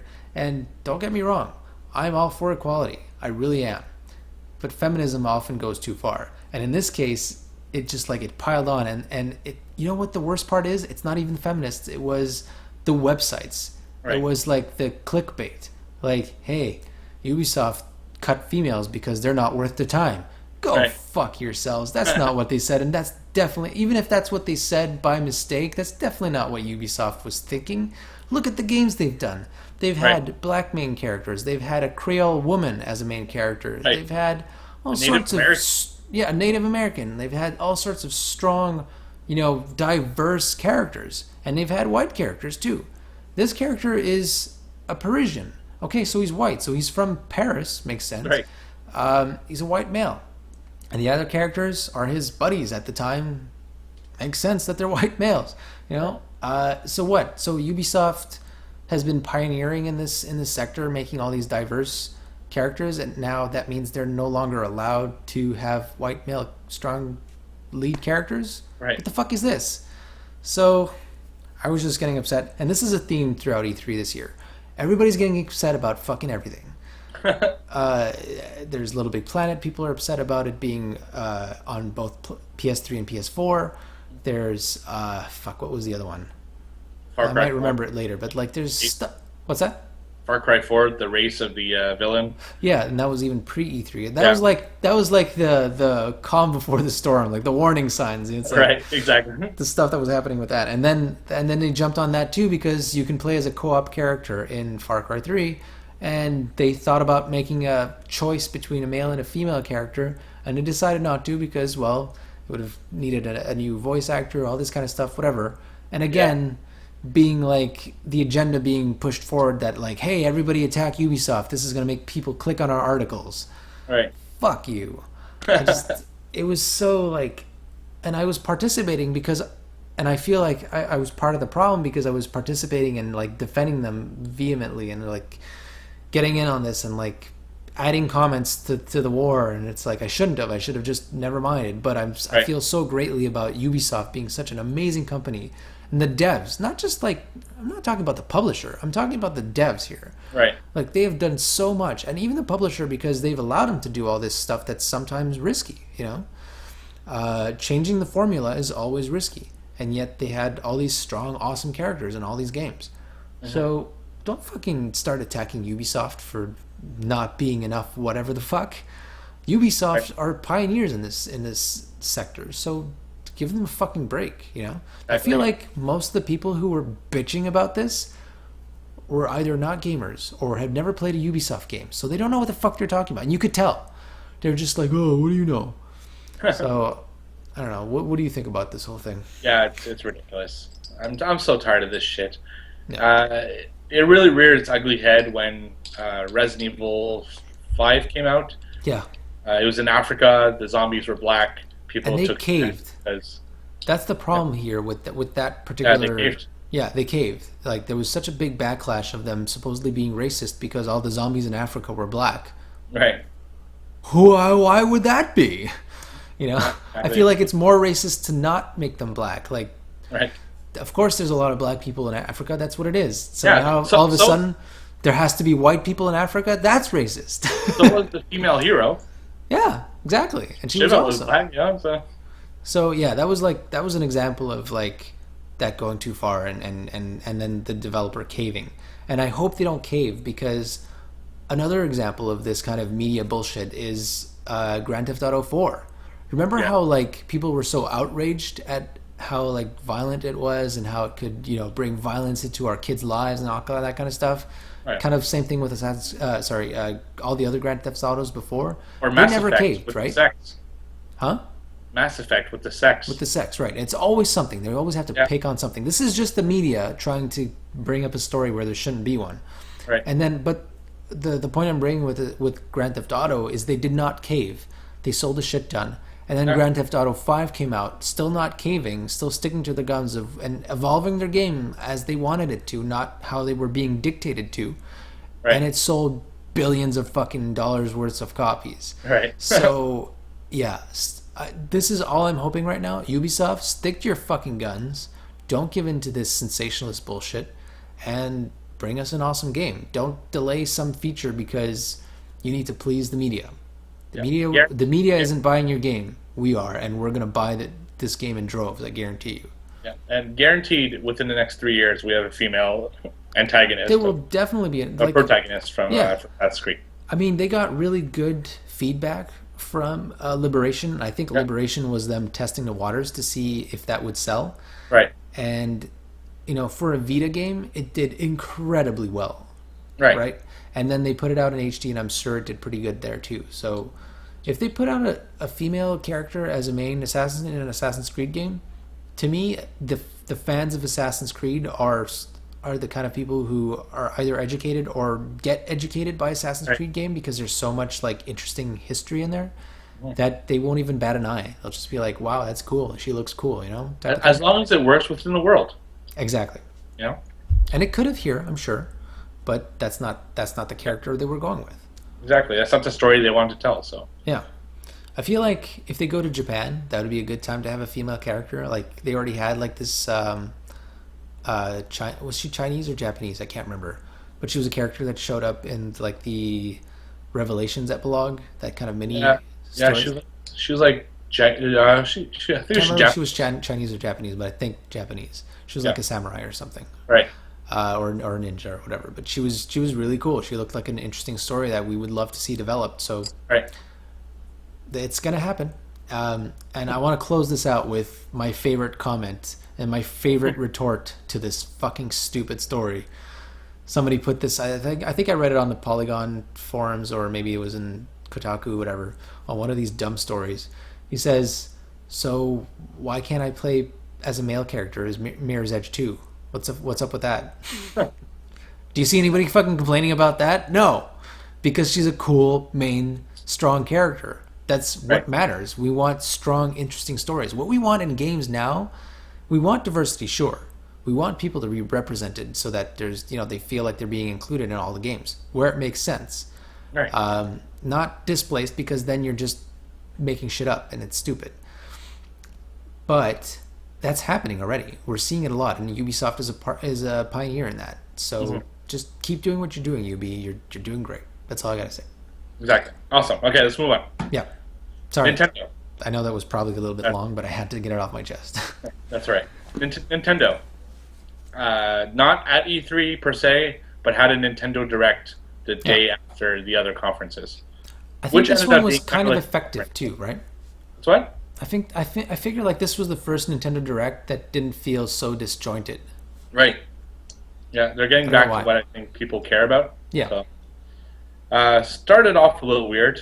It had a robot chicken kind of jokey intro to it, which I love Robot Chicken, so it was funny, but you know what happened when I saw that? I thought the conference wasn't starting yet. I thought this was like pre-roll stuff that they had made on game trailers. Okay. Which was where I was watching it. I thought they had made this thing like joking about Nintendo, because it was like poking fun at Nintendo. Right. It was so weird, but I guess they're trying to be hip. I don't know. It was weird. And then there was a weird fight between Reggie and is it? It's Miyamoto. Is it Miyamoto? Sorry. Ueda or I don't know. Yeah. Yeah. Well, one of the Nintendo dude there. The Nintendo president. Yeah. Having like some kind of fight. Yeah. Now this bothered me a little bit, because if there's one thing Reggie loves, it's himself. Yeah. Every conference, every year, he puts himself in all these videos and all these scenarios. I'm not a fan of this dude. I hear stories about him that kind of like, apparently he's a super rude guy in real life. He seems a little bullish. Yeah, it's. But he's also got a fun-loving son. But I feel like you have to be if you're Nintendo. Right. Anyway, so they had that, but finally they went into games. Well, hold on. I want to talk about it a little bit. I thought it was kind of effective. Like, it was kind of badass, but it was just corny at the same time. It was like a mix. It was kind of an Aisha Tyler kind of thing, except without the Aisha Tyler, so it wasn't super effective. But I think if you're a Nintendo fan, you'll appreciate it. Right. Because Nintendo fans do like those guys, do like the president and those kind of guys. Sure. Yeah. So the first thing they announced within the confines of that fight was Super Smash Brothers. Yep. That now features Mii's. They had like a 7-minute video of Mii's fighting in Super Smash Brothers. Yeah. This could not excite me less. Yeah. Super Smash Brothers is a cool game series. I like the diverse characters that they have in it. Mii's not exciting to me at all, because every time they look like shit. Yeah, especially Nintendo's avatars. They're the worst out of everybody. Like, Sony's were a little bit too professional looking, I guess, for the home thing they had, and they never ended up being anything more than home avatars. Right. And then Microsoft has the best avatars. They're absolutely cool. They're really cool. I wish they were a bit more customizable in terms of look, but they are the best looking avatars. And so it makes sense to see a Microsoft avatar in a game. But even then, I've seen Let's Plays where like you can choose between an avatar or a character in the game. They always feel out of place. They feel out of place because they're not part of the aesthetic of the game. So unless you're making a game where the avatars are the characters, then it's weird. So I know there's games on the Wii that were just the avatar, just the Miis, that made sense. Right. Even though they're ugly, it made sense because those were the characters. But when you mix them next to like super well designed like Mario or Pikachu or whatever the fuck, they look so weird and out of place. It's so bad. And the whole draw with that is you can have any character you can imagine in the game. But no, because they don't look like... It's like me painting a mustache in my face this way and being like, I'm Mario. Right.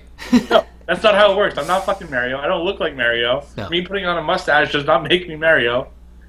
I think it would be very easy to drive that point home when that game comes out. You have actual Mario and a me that's like dressed up as Mario fighting each other. Right. You're like, what's this downgraded version of Mario? What the fuck is this?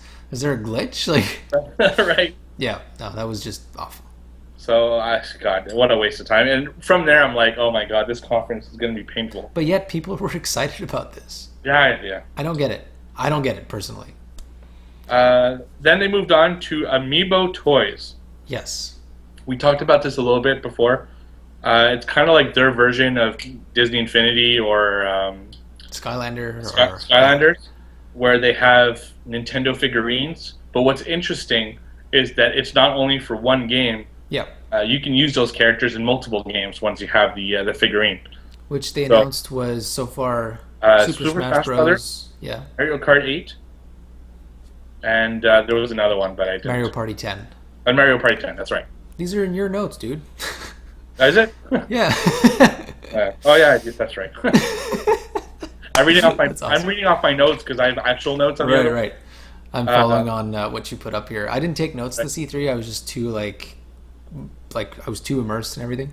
Right. Yeah, and then future games will do it too. Right. Yeah.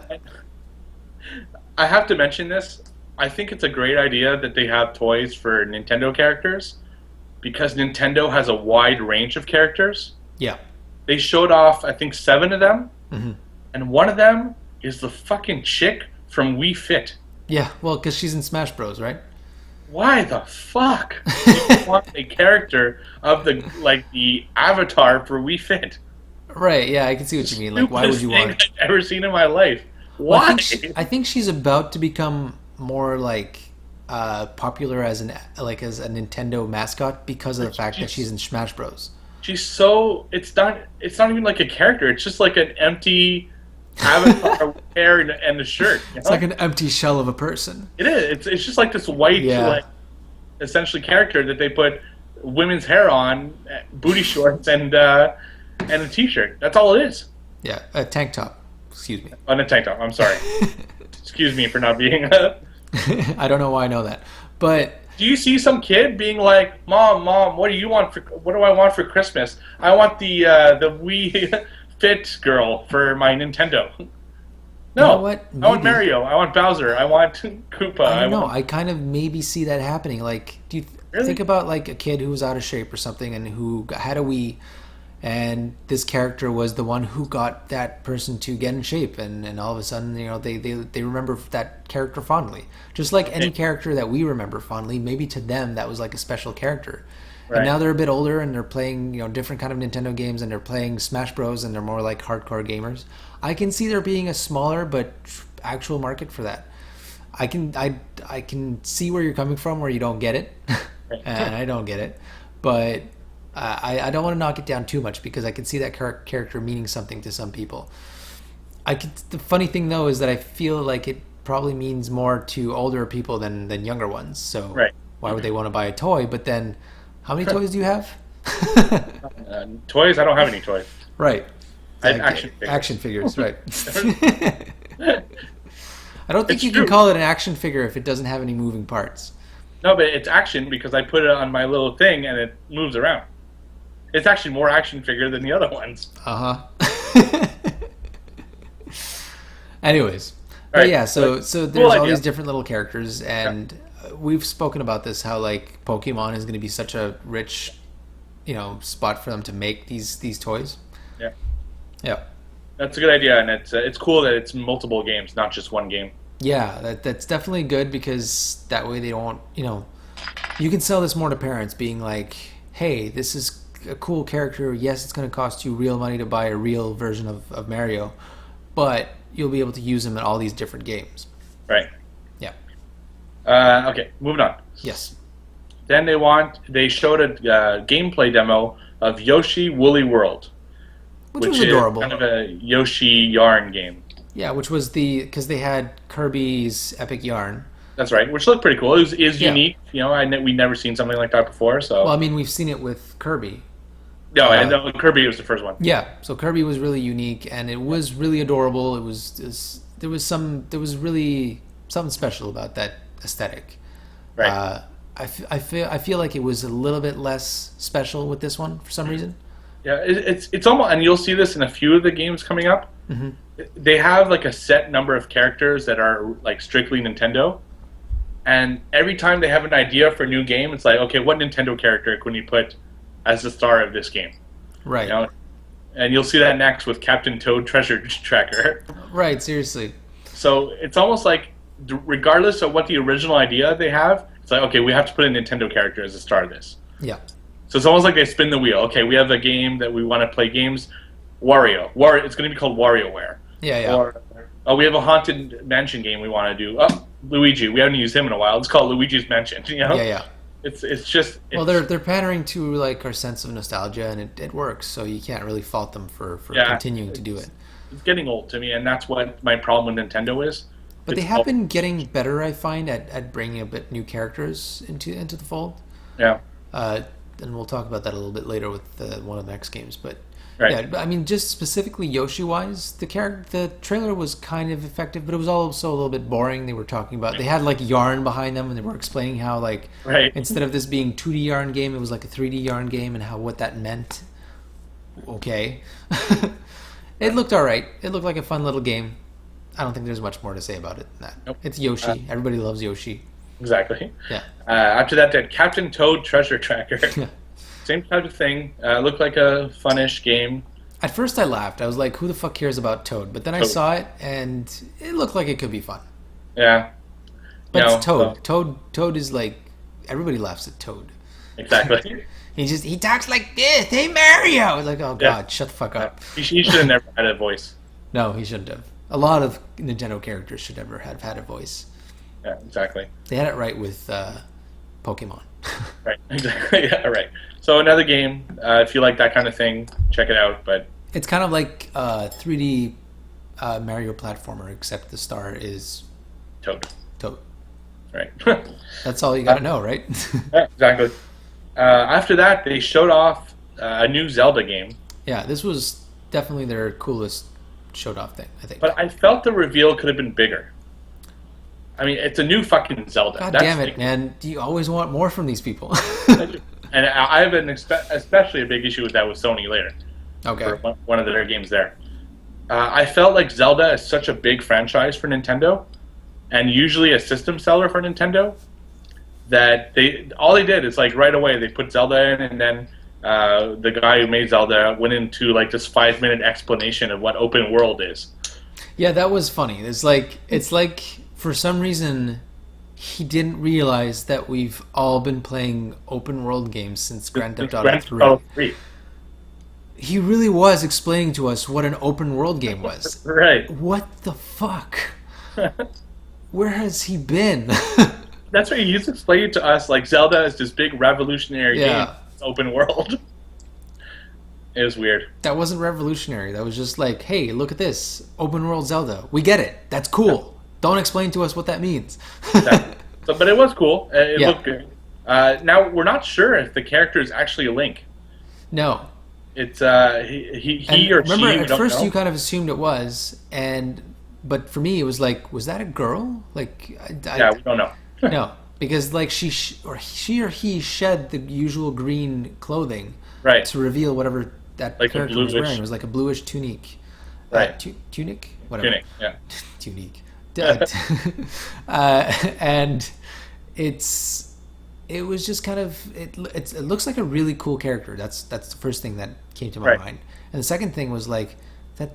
I mean, it's probably going to be a character called Link because they're always called Link. But what I came to realize, I haven't played a lot of Zelda games, but what I know is that they're not one and the same character. It's not like his life being explained throughout these games. It's different characters that share the characteristics of what Link is, and they evolve him every game to be something a little bit different. But there's like a basis there. But they call him Link because that's the main character in a Zelda game, and Zelda is whoever you're going to rescue. So it could very well be a female Link, and that would be kind of cool because there's been a lot of cross cosplay, right? Cross gender cosplay where a lot of women play Link as a character because he's always had a bit of a feminine kind of look to him. Well, we saw quite a few at the Ottawa Comic Con. Yeah, it's true. Yeah, and I think Link. A lot of people complain about that. They're like, "Oh, stop dressing up women as Link," Right. But I think it's kind of cool, and more power to you if you want to dress as your favorite character, Yeah, so it was nice to see a Zelda game finally announced, but they didn't show much of it. Yeah. But still. Speaking of cosplay, though, this is totally a side note. What's one of the characters I would totally want to cosplay if I decided to cosplay for a game, for a convention or something? What's that? Evelyn. Her costume is so freaking cool, like the tri-horn and all that kind of stuff. I kind of want to dress up as that, but I would turn it into a male costume, but it would be her, her costume. She's got a really fucking badass costume. She really does. Like leather stuff up here, and just like it's cool. Right. Yeah. Anything else on Zelda? No, it really looked good. Yeah. And I don't know. I want to see more, but absolutely. The thing is, with all of these games, it's still not going to be enough to get me to buy a Nintendo console. Yeah. Well, it sold me on a GameCube, so. Yeah. It looks really good. Like maybe this is the kind of thing. Like I don't think there was any games on the Wii that even at $100, I still don't want to pick it up to go back and play some of these games. Yeah. But this game looks like maybe years from now, when the Wii U is super cheap, I could get it on a special sale and get it at the same time. Yeah. I could see myself maybe picking it up for this. But there would have to be like a severe. That's the thing, is that there are so many games on all these platforms that there has to be like a severe drought for me to go out and pick up a console just to play one game. Right. No, for sure. That's the only thing. Yeah. All right. Bayonetta 1 and 2 combo pack coming to the Wii. Yep. Bayonetta 2 was exclusive to the Wii U, if I remember. Yep. So it hasn't come out yet, has it? No, I guess not. No, that's what they were announcing. Like they were announcing Bayonetta 2. You'd get Bayonetta 1 as well, because that wasn't on the Wii up until now. And they did a similar thing with, what was it, Assassin's Creed, where like you got Assassin's Creed 1 with Assassin's Creed Revelation if you bought it on PlayStation or something. Yeah, right. This has been done before, like to catch people up on the series, and especially this one. Like most people probably played Bayonetta on another console, and those people probably aren't buying a Wii U for Bayonetta. No. So it's like a new market, so it makes sense to include both games. Oh, exactly. Yeah. Hyrule Warriors, which is a Zelda Dynasty Warriors type game. Again, it's a game that they want to stick one of their characters into. Yeah, that's really what it is. Yeah. So cool. Zelda looked cool. Yeah, Dynasty Warriors is a fun title. And Zelda, I mean the character, like Zelda the princess in the game. That's she looked actually really badass. That's all I gotta say about that one. But that's kind of a thing, with Nintendo just putting their characters into. That's always been a thing with them. Yeah. After that, it was Kirby's Rainbow Curse. Yep. I completely missed it. I was paying attention to something else, and when well, it's instead of yarn, he's now made out of clay. Okay. So continuing their like Little Bit Planet-esque kind of put materials in these games to make them look more realistic and endearing, and it kind of works. Kirby seems to be the perfect character to introduce these new materials. It did look really good. Very cute, so I could see an audience being very interested by this. Well, I actually like Kirby. I think it's one of the cool characters for Nintendo. Yep. After that, you had Xenoblade Chronicles, I which zoned out. it's like an anime type game, which Yeah. not my type at all. Yep. Then it was two games that really kind of caught my attention. Yeah, this was a very strong way to end the conference. Exactly. The first one was Mario Maker. Yep. So it's basically a game that you can create Mario levels and then share them with the community.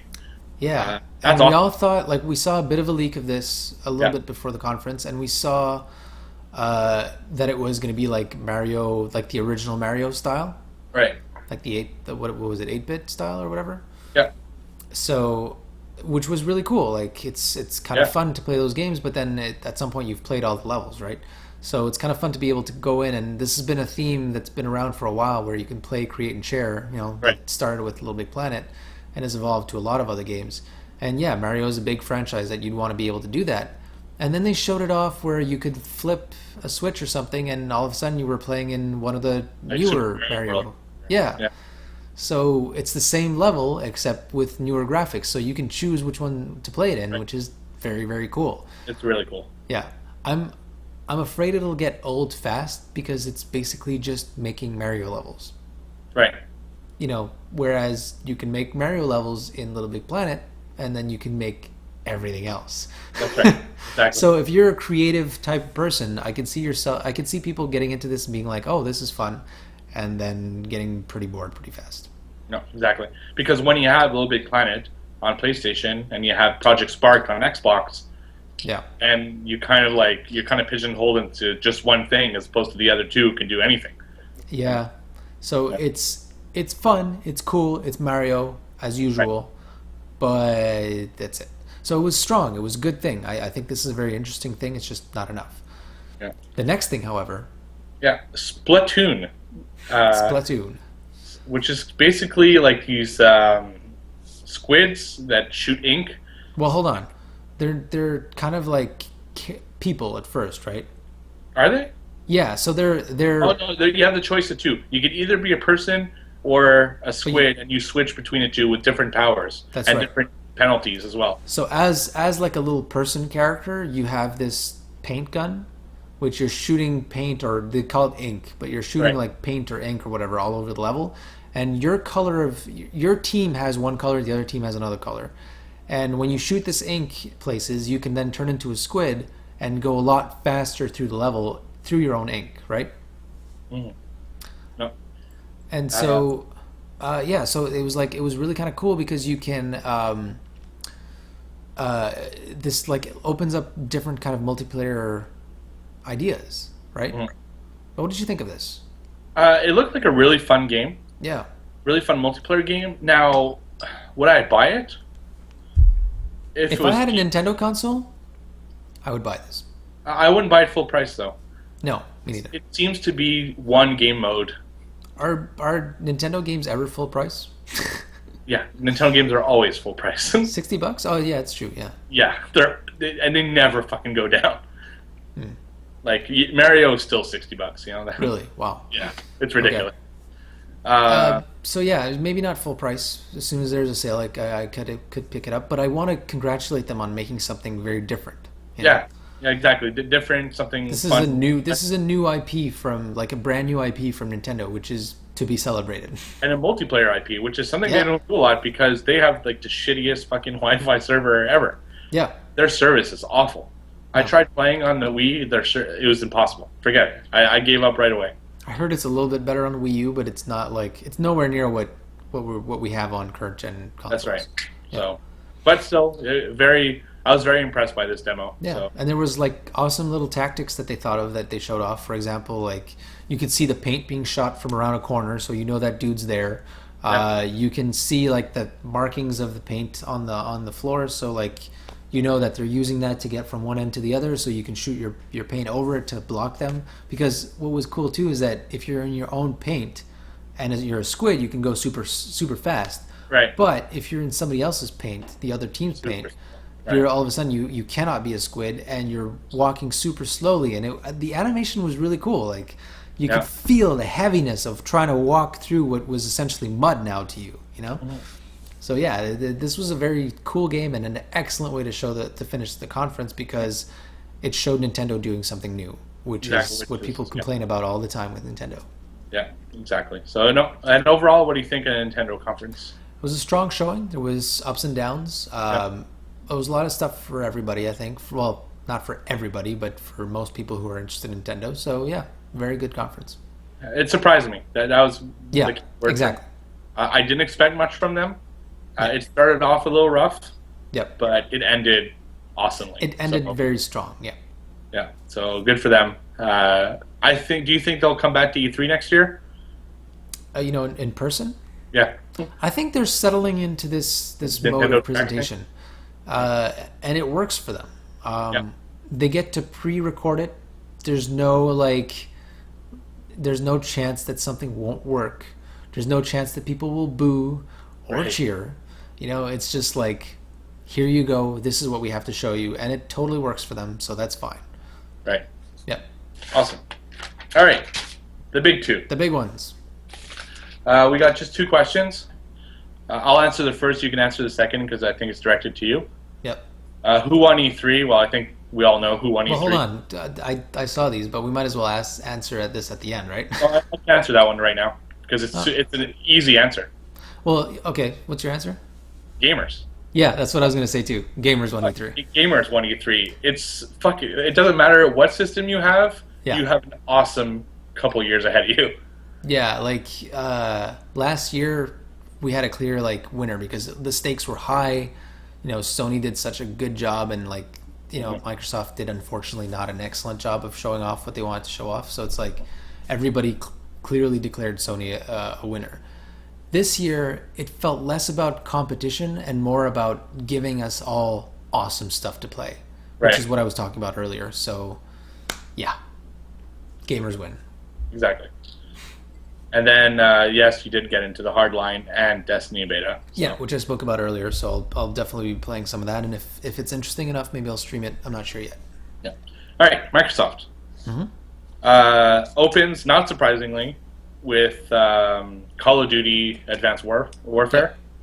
Of course, they have a partnership with Call of Duty, so they have first day get the DLC that comes out. Yep. I think it's 30-day exclusive window that they have for DLC. I don't remember off the top of my head, but It's something like that, yeah. Yeah. So, yeah. What do you think? It was a gameplay trailer. Was it the first gameplay trailer we saw? Like straight up gameplay? I think there were snippets. yeah, you know what? I don't think there was actual gameplay in the footage we saw before. It was more like showing it from different angles, but not like first person, gameplay. Right. So yeah, no, I think it was the first time we actually saw it. The game looks spectacular. It does. Graphics are beautiful. It looks like a Call of Duty, though, to me. Yeah, well, it looks like a It looks like a sci-fi kind of Call of Duty, which is kind of neat. I really like the grenade they shot out at some point, where it gave you a radar. Right. So instead of having that radar, it's like you have to throw something out there to create it, which is really cool. A lot of quite gory as well, right? Yeah. My God. Yeah. One dude got blown to pieces. Yeah. One Another guy dude received one of those pieces in his arm, so it cut off his own arm. And you see him getting dragged away from his own arm, which was pretty that was one hell of a message right there. Yeah. No, it was cool. Not enough for me to get it. I'm Call of Duty out for my life, I think. I'm more interested in Battlefield than Call of Me Duty, too. from what I've seen. I agree. Yeah. I'm just, I'm done with Call of Duty. I was done, with Ghost, but I got Ghost for Christmas, so I played it anyway. Yeah. But I don't see myself buying another Call of Duty unless they do something really out of the box. You know what's funny too is that what sold Call of Duty, what sold this Call of Duty for me earlier was Kevin Spacey, and they didn't show him at all in this one. No. But see, But I think they wanted to focus on the gameplay, right? That's a little bit like my Bruce Lee argument before with EA. Yeah. The game's not about Kevin Spacey being in the No, game. that's true. People are Call of Duty fans. It doesn't. It's cool that he's there, but it's not about that, right? Yeah. That was a good way to announce the game, but you're right that it's better to just show the gameplay and not distract from that at the conference. Right. Yeah. So that's it. It's coming out November 4th. Yep. After that, I thought in a really brilliant move, the Forza 5 guy came out and kind of in a smart way reminded people to buy Forza 5. Yeah. by announcing a free new map, which is a famous map that's been in like every racing game I can think of. Are you able to pronounce this, by the way? No, Nürburgring. Nürburgring? I'm not sure.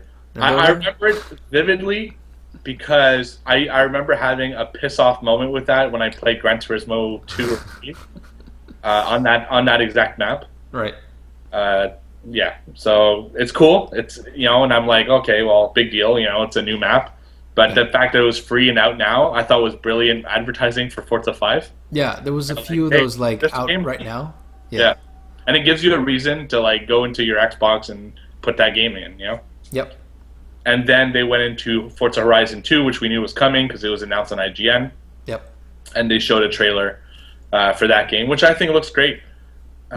It's cool. It has effects now with it's got weather, so you can see the raindrops really hitting the car, which was really nice. You have nighttime now, and they're really utilizing the nighttime. He goes through a place that has a fair, and there's fireworks and all that kind of stuff. So I'm actually this is one of the games, and you'll see this a lot throughout the list, that really bumped up my wanting list to the point where I might get it because I really enjoyed Forza 5. Yeah, I know you were a pretty good fan of it, and I enjoyed watching you playing it. Yeah, it's weird because I got it for Christmas. Mm-hmm. I was like, there wasn't a huge amount of launch games, so I tried it and I played the fucking out of it. Right. And I kind of forgot about it, and I went back to play it on Twitch, and I got right back into it and played another couple days. Cool. Just a lot of fun, and I'm looking forward to having that openness that Forza 5 doesn't have. Nice. So. Yeah, that's the thing that I enjoy about Horizon is that it's a bit more open. It's a bit less sim-like. Yeah, the only thing because I haven't played Horizon, the first one. Right. I'm interested to know in what context you have to drive around.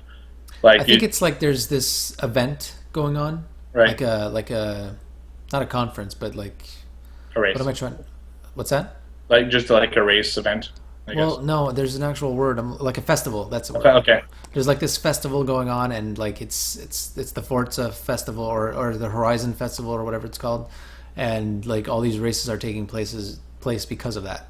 Right. Which is a good premise for a racing game. Yeah, and I'm not 100% sure, but I heard that if you explore, you can find cars, and then you get to keep that car. Yeah. So it's kind of like added to explore the world and stuff. Right. That comes out September 30th, exclusive on Xbox. After that, they showed Evolve for the first time. Yeah. I think, well, not the first time, but like actual like full gameplay. Right. From the people who made Left 4 Dead, but not Valve for whatever. No, that's right. Yeah, it's the studio that made Left 4 Dead, not the one who published Well, it. we've seen Evolve before, but what was cool about this time is that they showed a new beast. Right. And boy, he was cool, wasn't he? Yeah, he really was. I think they called him the Kraken, which is always a badass name. And he had tentacles and he could fly, and very, very different than the first beast we saw, and on purpose. Like I think they've said they have 3 different beasts. The first one they showed us was called Goliath, and it was the more basic beast, I guess. Right. Melee attacks, fire breathing, that kind of stuff. This one had more advanced kind of stuff, like it seemed like telekinesis kind of pushing, and like electricity, and just way, way, way more out there than the first one, and which was very refreshing. Like we've already seen quite a bit of Evolve, and this just kind of took us by surprise, and it was very cool. Right, and then there's Cthulhu as well. Oh yeah, right. That's going to be an awesome tentacle monster. Yeah. What do you think of this game? I think it looks really fun. It's something I'm definitely interested. I love Left 4 Dead. So it's funny. I don't know if I'll have enough friends to really play this with. So I feel like I would enjoy playing this more with friends than with random people. Right. So I don't know yet. But I did pre-order this because I feel like if I'm going to play it, it's going to be when it comes out. Right. So I figure might as well. And if I don't see myself playing it, then I'll just return it. But it looks like such a fun game that I want to give myself the chance to perhaps enjoy it. We'll see. If I had a group of like 5 steady friends that I normally play games with, this would be like an insta buy and insta play, Yeah. So for those people who have a good group of friends that they play games with regularly, yeah, I can see this being awesome. Yeah. And they also announced that Microsoft has first dig at the DLC again. Yep. 30 days and exclusive beta. So, right. Which is a thing we'll see a lot in both conferences. A lot of either DLC or beta access first. Yeah, so. That's right. We have a question here that's relevant to Forza. If you want to answer it. Difference between Forza 5 and Forza 4 and Forza 5. To me, Forza is just an annual game that Microsoft keeps milking. The difference between 4 and 5 is huge because it's Xbox 360 to Xbox One. But let's say 3 to 4 just to make it more fair because that was on the same system. Mm-hmm. It's an annual game. They polish it every year. They add a couple things every year. The car list changes. Well, sim fans like those updates, right? Right, exactly. It's just like the sports games. It's just like the Gran Turismo. It's a car game. There's not a simulation car game. There's not that much they can change from year to year. Yep. So, they're not milking it. It's just it's an annual game. It's just like all the other annual games that we play. And for the Sony questions, I'm going to answer them once we get to the Sony conference. Yep. Okay, next. Okay, this is one that this is where they showed Assassin's Creed Unity's gameplay. Mm-hmm. And to me, Assassin's Creed Unity is the game of the conference for me. Oh yeah, yeah. If I came out of E3 and I could only buy one game the next year, it'd be Assassin's Creed Unity. Oh yeah, well if you're giving me only one game to pick from, I have to, but I'll be so sad about two other ones. But I'll talk about those when we. For sure, I'd be sad too about other ones, right? But not because for me, there's actually 3 games that are completely level in terms of excitement for me. Okay. Yep. But Assassin's Creed Unity, oh my god. Yeah. So in this conference, we got to see gameplay. Boy, did it look awesome. The game engine looks amazing. The environment looks amazing. The character is so well designed. It's just awesome. Yeah, there's 3 things I took away from this. Okay. That really got me excited. And it's funny because IGN put 3 things that you should get excited for Assassin's Creed, and neither of those 3 things match mine. But maybe one of them. I don't know. All right. First of all, it's the more parkour gameplay when he's coming down buildings. Yeah, that's for me the top thing. Of how he moves. Yeah. He's almost like a monkey when he comes down the side of the buildings. It does, but it looks natural. It does. Somehow they pulled that off. Yeah. Yeah, it looks so good when he's going up and going down coming down buildings. It really impressed me. Yeah. And it makes it look more fluid and more real, Yeah, and I have a feeling if I understand this correctly, it means you can no longer accidentally jump off a building. Okay, yeah. Because who the fuck would ever accidentally jump off the side of a building just for the fun of it? Like, you would know where you're going. Maybe once in a while, but like it would happen often enough. Like when you're trying to get into a haystack, but you don't know where it is or something, and you think you're not too high, and then boom, you're dead. Like, no, it's true. Like they said in IGN, you either jump off to hit a haystack, or you jump off and hope for the best. Yeah, exactly. That's exactly what it was. And now it sounds like he will naturally find somewhere to land on or whatever that won't kill him and will look normal and badass at the same time. Right, or scale down. Because now to scale down in Assassin's Creed, you basically have to drop yourself and catch yourself down the building, which is not real good looking. So no. That ties into another thing that really impressed me: scale. Yes. It's the first Assassin's Creed game that's 1-to-1 scale. I don't know if the city is 1-to-1, but the buildings that's what they said on IGN. So yeah.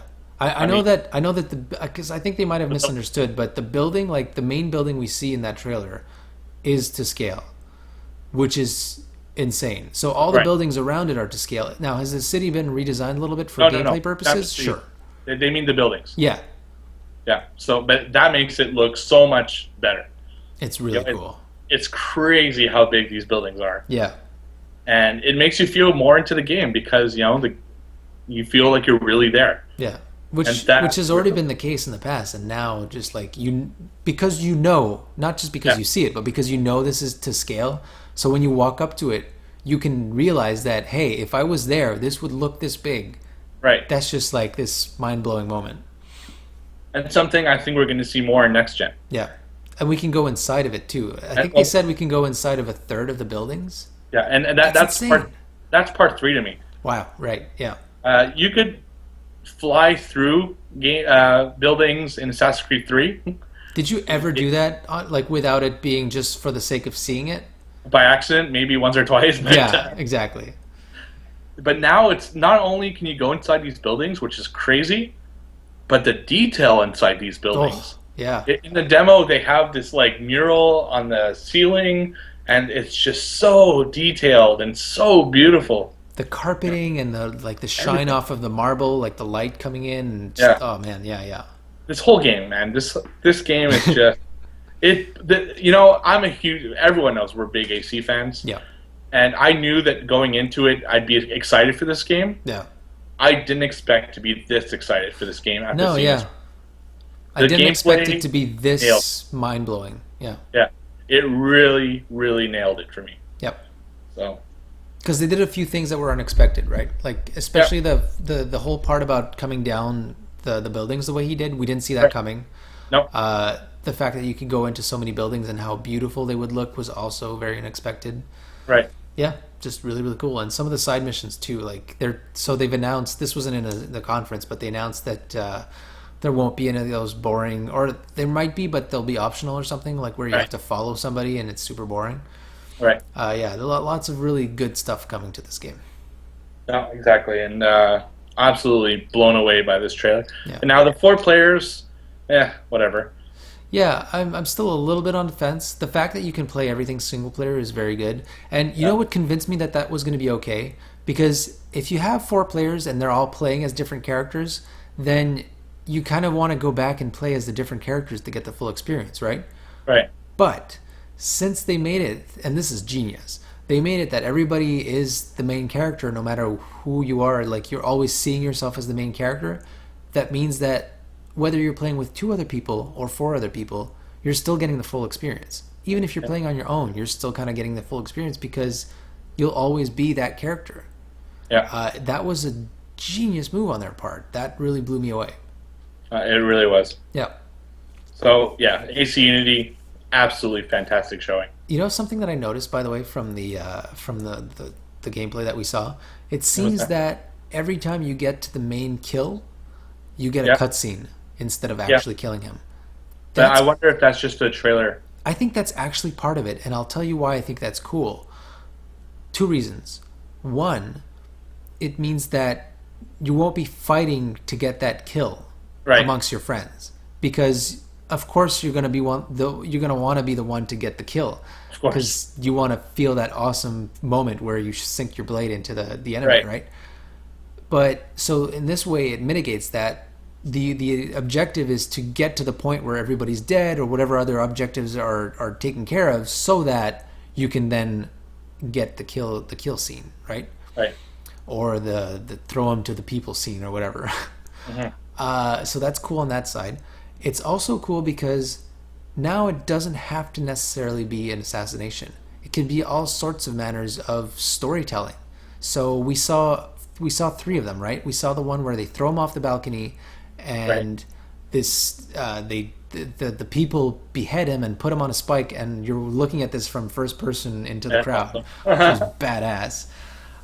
So it might not happen exactly like that in the actual game, but maybe it will. It'll give you another little cinematic moment. And then there was the other one where they prevented him from blowing himself, basically, and then let the people in to take care of him. All right. And what was the third one? Well, the last one was the head spike, but Right. Oh, there was another moment where it wasn't exactly a kill scene, but it was like you finally get to this guy that you need to get information from, and instead of killing him to get the information, you just kind of tell him, "Get out of here. I don't ever see you again," and then he runs away. Because otherwise, how does that translate? You would have had to kill him, right? Right. So I like these little cutscenes coming in here and there to give you more story instead of just stab, and then as he's dying, he gives you story. Because that used to be the way it was, right? Right. You would get this animus kind of storytelling moment where he's dying, and apparently he decides to confess to you as he's dying. Right. So I really like what they're doing with that. I feel like they've gone in a lot of different little directions here, and it's pretty cool. Yeah. No. Awesome. Yep. Can't wait to play this one. Oh man. After that, we talked about a little bit about it before. They showcased Dragon Age Inquisition. I don't think there's much more to say about it. except especially right after Assassin's Creed, it kind of looked. This was the moment because Microsoft was the first conference, and it was so like after this amazing thing, they show this other really cool thing, but it's not as cool as the first one. That was too bad for Dragon Age. Right, exactly. Yeah. There's not much more else to say. We talked about it before. Microsoft is going to have DLC 30-day exclusive again. Okay. After that, they showed Sunset Overdrive, which was half a trailer, half gameplay. I actually like the transition from trailer to gameplay. Yeah. Where he like first it looks like a serious shooter, and then it becomes like this crazy shooter, and then he talks to the camera, and when he's ready to gameplay, he punches the camera back. That was and cool. Then goes straight to gameplay. Yeah. I wonder if they'll do that when you start a match, where like you're seeing a little cutscene and then he pushes you away so that you can start playing. You know, it's it broke the fourth wall a lot in this this gameplay trailer. One thing I don't know if you noticed, because I know you're not into this game as much, but it's not the same protagonist as it was before. No, yeah, I know there's different protagonists, and I'm actually curious to see the other ones. Sorry? I was just saying, like, I'm curious to see all the other protagonists. Well, it's customizable, so right. It could be anything. And you can be a girl as well as a dude, I think. And I think there's different kind of character models as well. Those bigger dudes, smaller dudes. Right. Yeah. Exactly. So I thought that was cool. So you're not, I was actually impressed. This actually what shot up my list a little bit. The first gameplay we saw maybe a month ago, it seemed to be repetitive enemies, kind of in a place that looked similar to other games. Yeah. In this one, they showed a lot of like the things they can do. Rappelling down wires and going kind of like skateboarding on the roller coaster tracks, and I was impressed. I actually liked it a lot, and I can't wait to see more. I know. Here's one of the things that bugs me about this game is like if you land on the floor and there's enemies around you, they'll crouch on you, so like you're forced to be constantly moving, which I know that's what they want to accomplish, right? They want you to feel like you're always moving and it's always crazy. But I don't know. To me, it feels kind of forced into making you do it a certain way, whereas it sounds like they're trying to liberate you. Not exactly. Right. There's just something about this game that doesn't catch me as much. It's super colorful. It's super fun looking. It's super like crazy stuff happening everywhere, but maybe a bit too much for my tastes. Yeah. Well, but that's just my personal tastes. I feel like it's a pretty badass game, and people are gonna get into it pretty well, I think. Yeah, I know. Again, people who played it really, really loved it. Oh yeah. But they did that for Titanfall too, and then a lot of people kind of stopped caring once it came out. Yeah, but that's because they loved it. I mean, ask someone even now, they still love Titanfall. It's just it didn't have the retention that say Call of Duty has. Yeah, but I feel like this is going to be the same kind of thing for this one. Right. Like it didn't take much for me to stop caring about Titanfall, which is weird because I was so into it, and I know a lot of people were like that too. So I don't know. I have a feeling this might be the same kind of situation. But is there ever a multiplayer that you're really into a long time? That's a good question, and maybe that's the problem. Maybe the problem is that there's no actual story going on here because they promised, and I think I'm a little bit jaded to hearing about story multiplayer, right? Because they hinted at like story stuff going on with that like big thing in the sky, which looked kind of neat. Right. But Titanfall was such a letdown with the story. Like they promised there was going to be this story going on in the campaign, like multiplayer campaign mode, and boy was it ignorable. And even if you did pay attention, it was a snooze fest. So I've become jaded to that, and I kind of feel like that's what this story is going to be. It's not going to be great. It's going to be about the gameplay. So if you really like the gameplay, great. But to me, it's like don't even bother with the story if you're going to do that. No, I agree. Don't do it at all. Yeah. I'm looking forward to it. It looks fun. So. Yep. Okay. After that, they went even crazier than Sunset Overdrive. They went straight to a big surprise, Dead Rising 3 Arcade, which they have I wrote the name. Yeah. They call it Super Ultra Dead Rising 3 Arcade Remix Hyper Edition EX Plus Alpha Prime. So awesome. Out now. I love that. So it is out now, right? Have you played this yet? No, I haven't played it yet. I haven't had time this week. But yeah, it's cool. It's a DLC to Dead Rising 3. Right. This is going to be exclusive to Xbox One, so it's something that is it, or is it going to be on PC as well? No, this is Xbox One only. Are you kidding? Yeah. I got excited because I thought this was going to be coming out with a PC version. No, that was the big thing, is that they're giving a reason for people to buy it on Xbox One as opposed to PC. Oh, fuck me. Well, it'll probably come to PC eventually. It's possible. I mean, I doubt it. I doubt it wouldn't. At this point, you release this and you don't put it out on PC, nobody's going to buy it on PC. Right. It's kind of Well, stupid. that's maybe the point for Microsoft to buy that. But I feel like I mean, the timing is kind of bad, actually. Because anybody who sees this has just heard about it coming to PC. They're going to kind of assume it's coming to PC, and then they're just not going to want to buy it there. So why are you even putting it out on PC? I don't know. All that yeah. Ah, man. Wow. Okay. Weird. So basically what it is, it's an arcade, even more arcadey version of Dead Rising 3. Yeah. And it's got like skins from all sorts of Capcom games, like Street Fighter, and Yeah. I saw a few of them there. So I think it looks cool. Yeah. You can play as all the characters from the Dead Rising trilogy. Which had me excited because I feel like I kind of want to do a little bit what I was doing in Saints Row 3, where I was like playing as this sexy chick in all these like weird outfits. That's what I would want to do in this game. That would keep me interested. Yeah, right. Yep. Yeah, so it's good. I think it's going to be really cool. I'll definitely check it out and report back. Right. After that, it's something I called that you totally told me would not happen. Yeah. Dance Central Spotlight, which is Well, the new Dance Central game. I think that the truth is somewhere in between. Well, it's a Dance Central game. That's Yes, but they said it was coming and they showed nothing of it. no, but they said it's coming. They announced it. Yeah, all right. Yeah. No, it's true. I have to give it to you. They did say it was coming and they did show it later on, but I was just flabbergasted that they didn't even show it a little bit. No, I know. Throwing them under the bus here with Kinect. It's like, what the Right. hell? It's probably going to be on the show floor, but Yeah. it was on the show floor. Yeah. I know that for sure. So, yeah, but there you go. Dance Central, you'll get your fix if you like that thing. Yep. But it's digital only, which is surprising. I don't think I'm too surprised about that. I feel like it's a good transition because, actually, no, I don't know. I feel like it kind of makes sense, but it could have made sense to not do that as well. Right. It's like but it also kind of makes it feel like they're kind of half-assing it. Right. If this is a brand new Dance Central for a brand new console, why is it not coming out to retail? Right. I would see like Dance Central 2 being digital only, but why the brand new Dance Central for the new Xbox? Are they still trying to push this whole like, online only thing? I don't know. It's kind of weird. Maybe because I know where they make their money is the DLC more so than the game. That's true. So if you've already bought it online, then you already know that you can buy more stuff online, That's right. Yeah. That makes sense.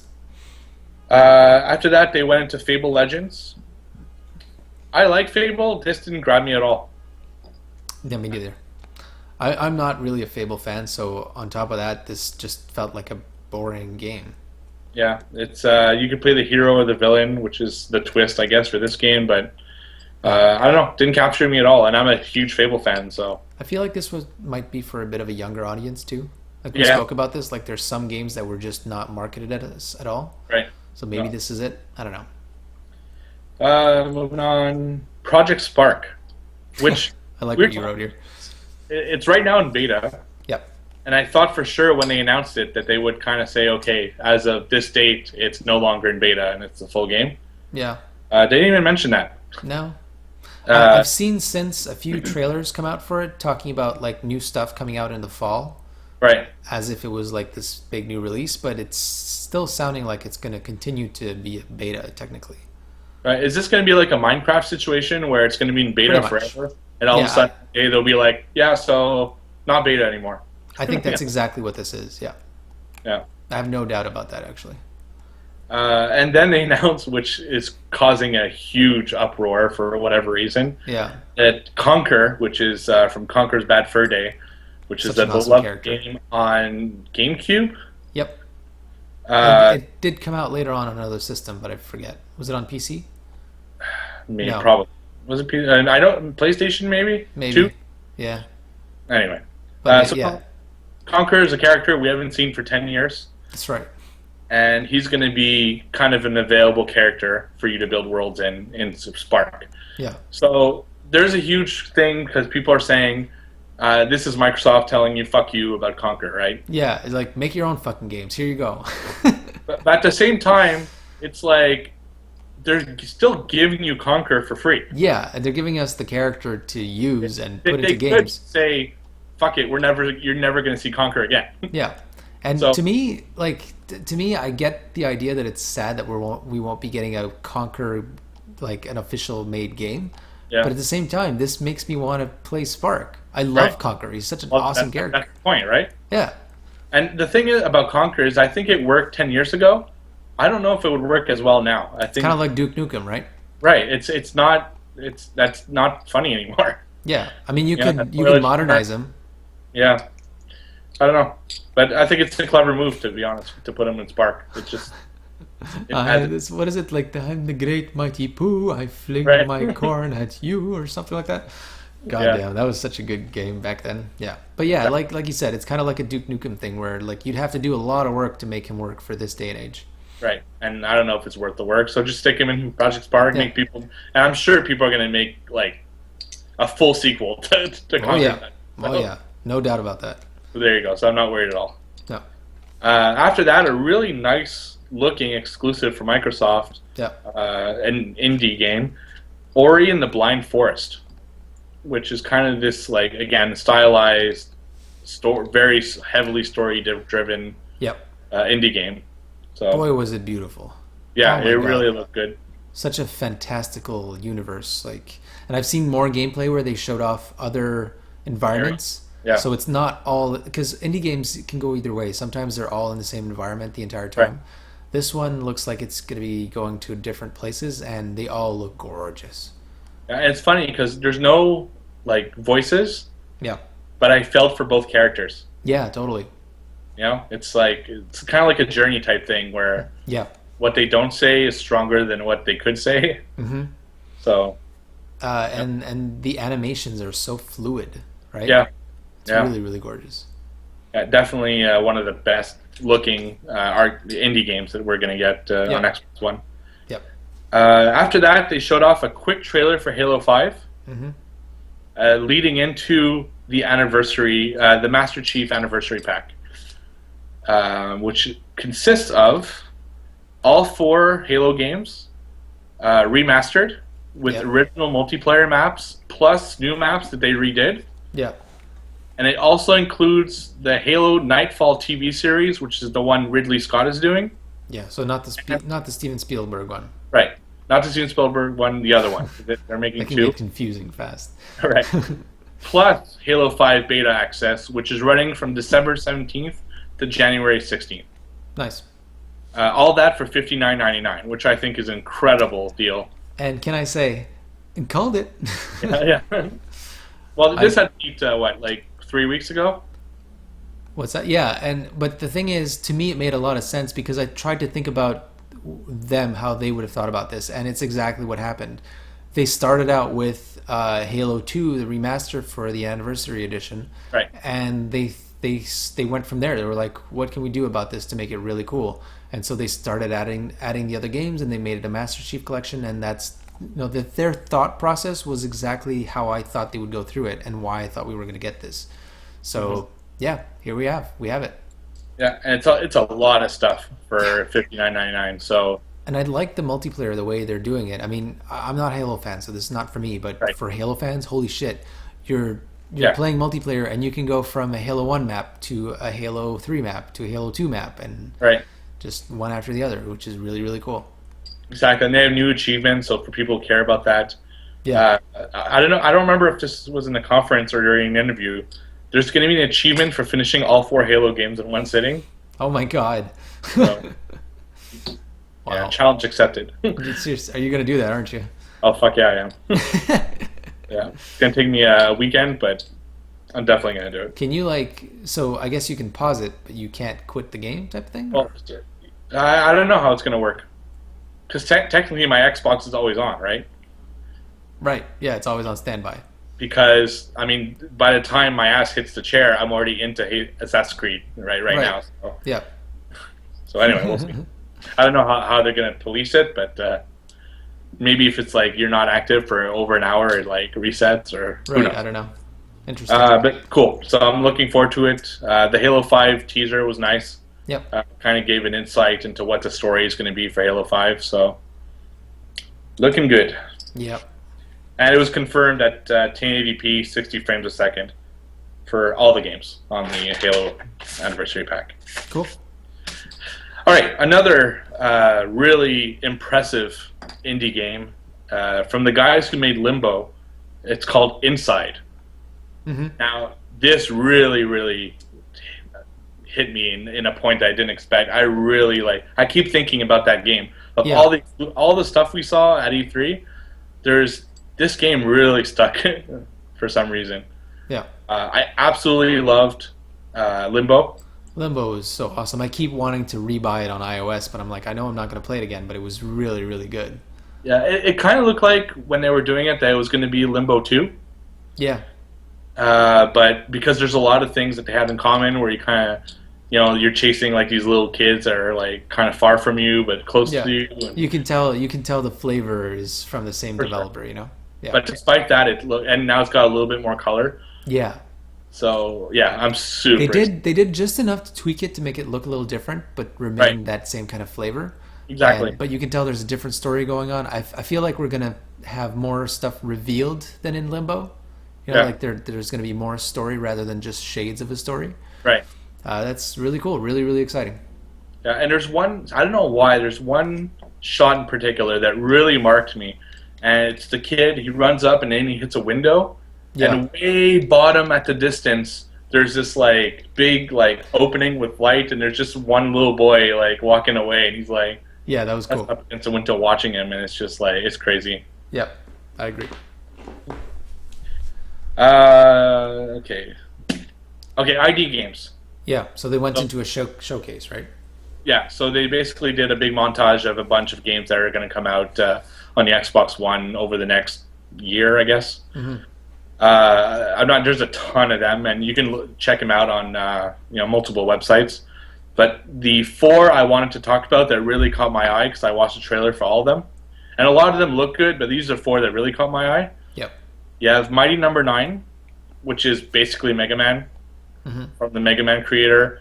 It's almost like he lost the rights to Mega Man name, so he. Well, he did, yeah, and it was a Kickstarter, so. Right, exactly. So is this the first time you see Mighty Number 9? No, I've seen it before. Okay. It's the first time I really paid attention to it because I didn't want to get attached to it without knowing for sure if it was coming on Xbox. Right.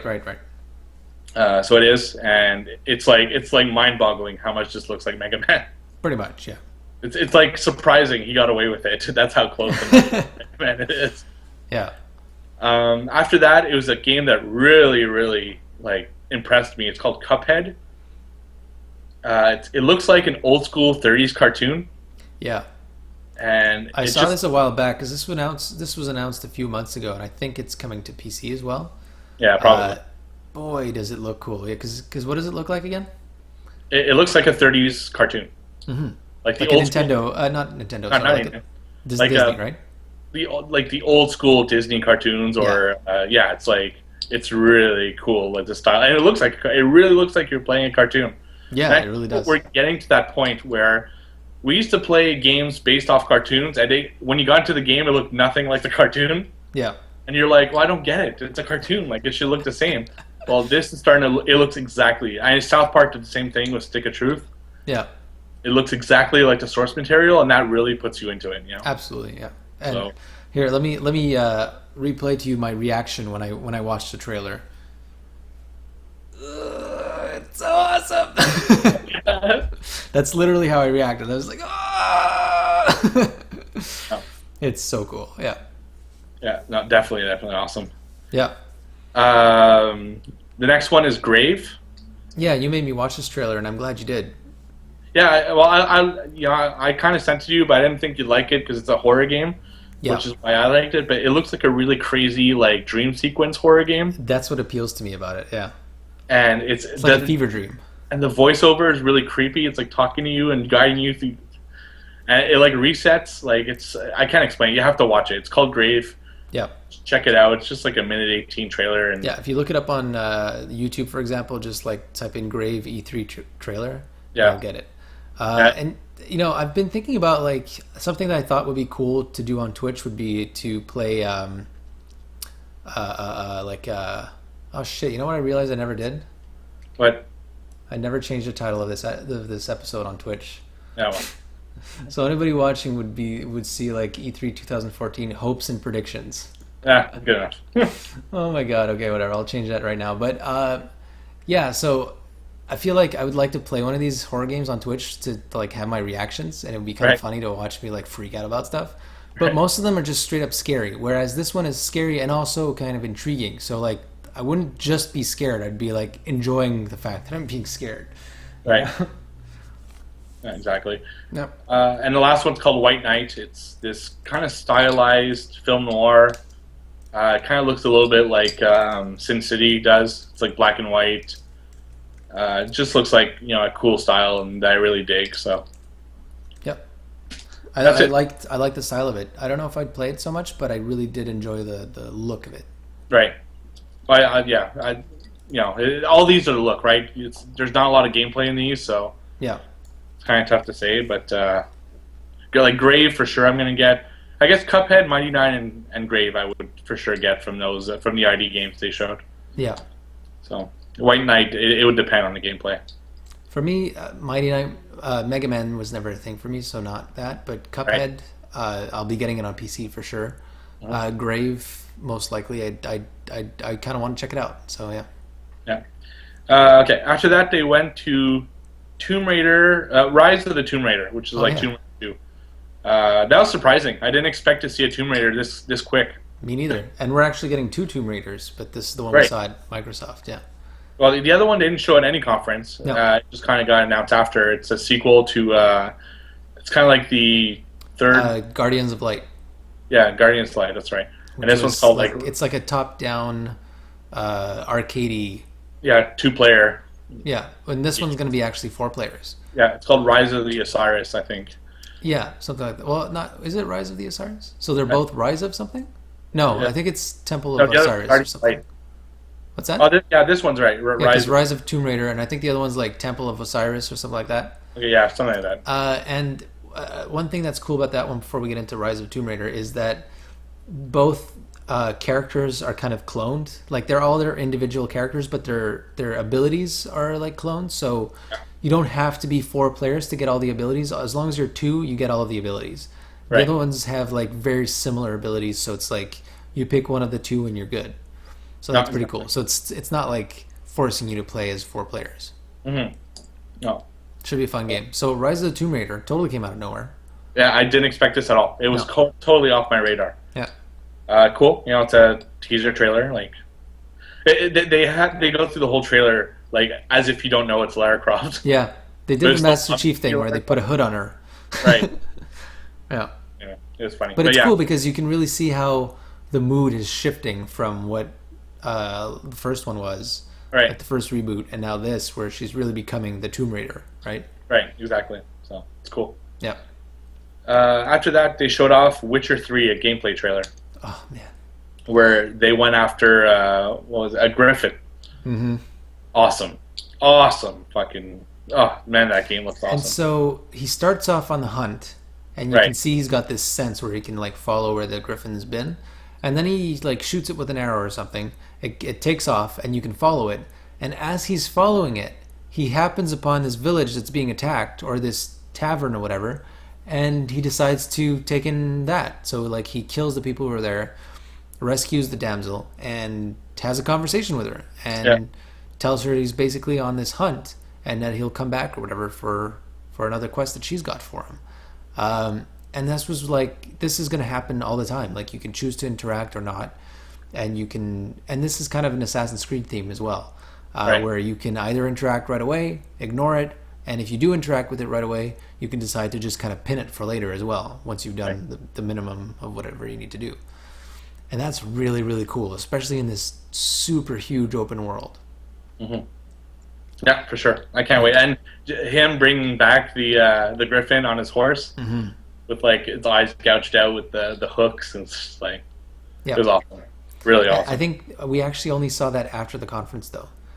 Really? In the conference, he gets to the griffin and he kills him, but only after the conference do you see the part where it's like a video where you see him going around with his horse and the griffin on it. I thought it was at the conference because I wrote Nope. down on my notes. So Oh, was it? Or maybe you just see it, but you don't see him take off with it. No, you see him quickly. He's just like riding into town quickly, and you see it on the side of his horse. Oh, I guess it could be. So, because I know that was part of the after conference video stuff. Right. Show off. Witcher 3 definitely on my radar. Yeah. Kind of one of the reasons Dragon Age got bumped off my radar. Yeah, basically same for me. Feels like the same game, but this one looks better. So. Yeah. And the only thing I'm waiting to see for both of them, but especially for Witcher, is how cool the combat is. But we've seen some of it, and boy, it does look really great. Because it used to be a little bit more static with Witcher 1 and 2. Yeah. And they've said that this was one of their goals for Witcher 3, was to make it a little bit more fluid. So they seem to have succeeded. Right. After that, they showed an exclusive game called Phantom Dust. Yep. Which is funny because this was an Xbox original game. But it was an obscure one, so not a lot of people know what it is. But at IGN, the one guy who did know what it was got super excited for it. Right, yeah. So it's just a teaser, so we don't really know what it's about yet. But from what people said who actually looked into it, apparently it's a really cool series, and they're looking forward to seeing what this one will be. But we probably won't see it till next E3. It's just a teaser. Yep. After that, we saw The Division, which was the gameplay trailer. Yep. And it was just, man, the fucking dialogue. I'm not going to go through it again because we kind of said it with Rainbow Six. Yeah, same thing as Rainbow Six. It was just so off-putting. The dialogue is so fake that it just took me completely out of it. Yeah. And I feel that last year's gameplay trailer was better than this year's gameplay trailer. Yep, absolutely. This one felt kind of, maybe it was just the voice and it was just really taking me out of it. But I don't know. It just didn't feel as epic as last year. So. Right. Just going to go quickly because we're... Yeah, we're going way too far into this, but let's keep on chugging along. We knew it was going to be a long one. Right. Last two, one is another exclusive called... Oh, yeah, and for The Division, Microsoft gets DLC first. Right. For another exclusive game called Scalebound, which was a really strange trailer of like this kind of youngish dude fighting these giant monsters. With the, like, right, yeah, and it was just CG, right? Yeah, it's all CG. It's just like a teaser. This is for a young crowd, clearly, and that's okay. They need games to get younger gamers into their system, right? We don't know. Maybe it will be more adult. We just don't know yet because it was just a teaser, right? So. Did I see gameplay? I feel like I saw some. I did see some gameplay later on, and it feels like Monster Hunter or whatever that game is. Yeah. So I don't have much to say about it because I didn't really see anything. Nah. And finally, they announced Crackdown 3, also an exclusive, which was a really badass trailer where they like teamed up and blew up a building. Again, just all CG though, right? Yeah, all CG. It's just an announcement, right? I thought that was weird though that they would close out their show with a CG trailer. So did Sony. What did Sony finish their show with? Uncharted 4. Oh, that's right. Yeah. Yeah, that's a good point. So it's just it's announcing like a big title, right? A big exclusive title. I suppose, yeah. Like look to the future. Sure. Yeah, exactly. All right, fair enough. So that was a Microsoft conference. Mm-hmm. I thought overall it was an awesome conference because it was like non-stop game. They didn't take a breath between games. Yeah. They said that's exactly what Phil Spencer said he would do. He said it would be game after game, and that's exactly what he delivered. So right. I was happy with it. The only complaint I heard was that it didn't finish with a huge game. Yeah. And that's, like people were expecting maybe Gears of War or something like that. But Crackdown 3 is a pretty good game. And I think it matters. I think it depends on what you know about Crackdown. Like for me, right. I haven't really played them, and to me, it was just like a CG trailer about a game I don't know anything about. Right. It was like, okay. No, exactly. Yeah. Yeah. So that's it. But I thought overall it was a really, really strong conference for Microsoft. Yeah. So I think I'm gonna wait to give my thoughts because I want to compare the two instead of just like telling you what I think about one of them. All right, Sony. Yes. Starts off with Destiny, and announcing that they have first beta and exclusive content. Yeah, I think what they really wanted to do was announce their white PlayStation coming. Right. Yeah. Which apparently Nintendo made. Right. Oh, I saw that. So like one of the LA Times. The LA Times put out Nintendo was coming out with a white PlayStation. Nintendo's PlayStation, white PlayStation. Good lord. Yeah. So Destiny was the first thing they announced. Yep. You know what? I was so excited for this game, And the more I see of it, the less excited I am for it. Same here. That's why I want to play the beta, so I can see if there's anything there or if I can just stop caring. And it's funny because had they announced this as another Halo, Yeah. I would have been pumped. Yeah. And I was talking to one of my friends who's as big a Halo fan as I am. It was almost like the other game we talked about before with what was it called? The Mega Man one, Mighty Number 9. Yeah. It is so blatantly a Halo copy. Yeah. Yeah. I mean, right? Oh my god! And you know what really drove it home? Because I already felt that way with the weapons. I felt that way with the look of the characters. I felt that way with the look of the world. Mm-hmm. They had this robot, this round robot that's explaining to you shit. Yeah. Holy fuck! That's the villain in the first Halo. Like. Oh, is it? Yeah. I didn't even know that. Exactly. Like, it's straight up the villain from the first Halo. So I guess this is why they're marketing this more to PlayStation fans, because we haven't played Halo as much. Well, that's exactly. I feel like Bungie is like, well, we can't give it to other studios. Yeah. So let's leave the Halo name, make Halo again, Yeah. and then market it to everyone. Which is a bad strategy. But what's surprising to me is, and that's what I heard on one of the podcasts I was listening to, is I thought the reason Bungie wanted to get away from Halo was to do something totally different. Yeah. They're really making the same thing again. Because let's compare this to Inside, which is being made by the Limbo guys. Yeah. Whereas, so this small team, right? Right. They could have easily just made a Limbo 2 or made an Inside that looks exactly like Limbo but is called something else. Right. But instead they took their flavor and made something new out of it. That's right. Whereas here they're taking their flavor and they're just recopying it, apparently. That's right. They're just repackaging it with. And I mean, I'll take your word for it because you're the Halo guy. So right. Yeah. Yeah. It's too much like Halo, in my opinion. Which is maybe why I'm losing interest, because I was never really that captivated by Halo. So more Halo doesn't spell to me more interest, right? Yeah. So exactly. But anyway, so that's Destiny. I wonder if that 500 million payout that Activision is putting into this is ever going to pay off. I have no idea. I don't think so. I don't think so. Then another exclusive, and this is the one I was excited for. Yeah. They showed off the Order 1886, which I've said in the past, and this is even more so after the conference. If there's a game on Sony's plate that would get me to get a PS4, it's this one. Yep. I love survival horror, and this plays right into that. Mm-hmm. One thing that really shocked me, which we didn't really know was going to be that until now. Right. Well, I had an idea. I mean, it looked dark. It looked Victorian. I feel like, you know what this reminds me of is the scary parts of Uncharted movies, which I know you haven't played yet, but damn it, so I can't talk about it. But yeah, I feel like those are the parts that this reminds me of. Yeah, and it's weird because I'm watching it and I'm like, this has got to be 1886. Then he starts talking to a walkie-talkie. I'm like, well, this can't be 1886. He's talking to a walkie-talkie, so this must be something else.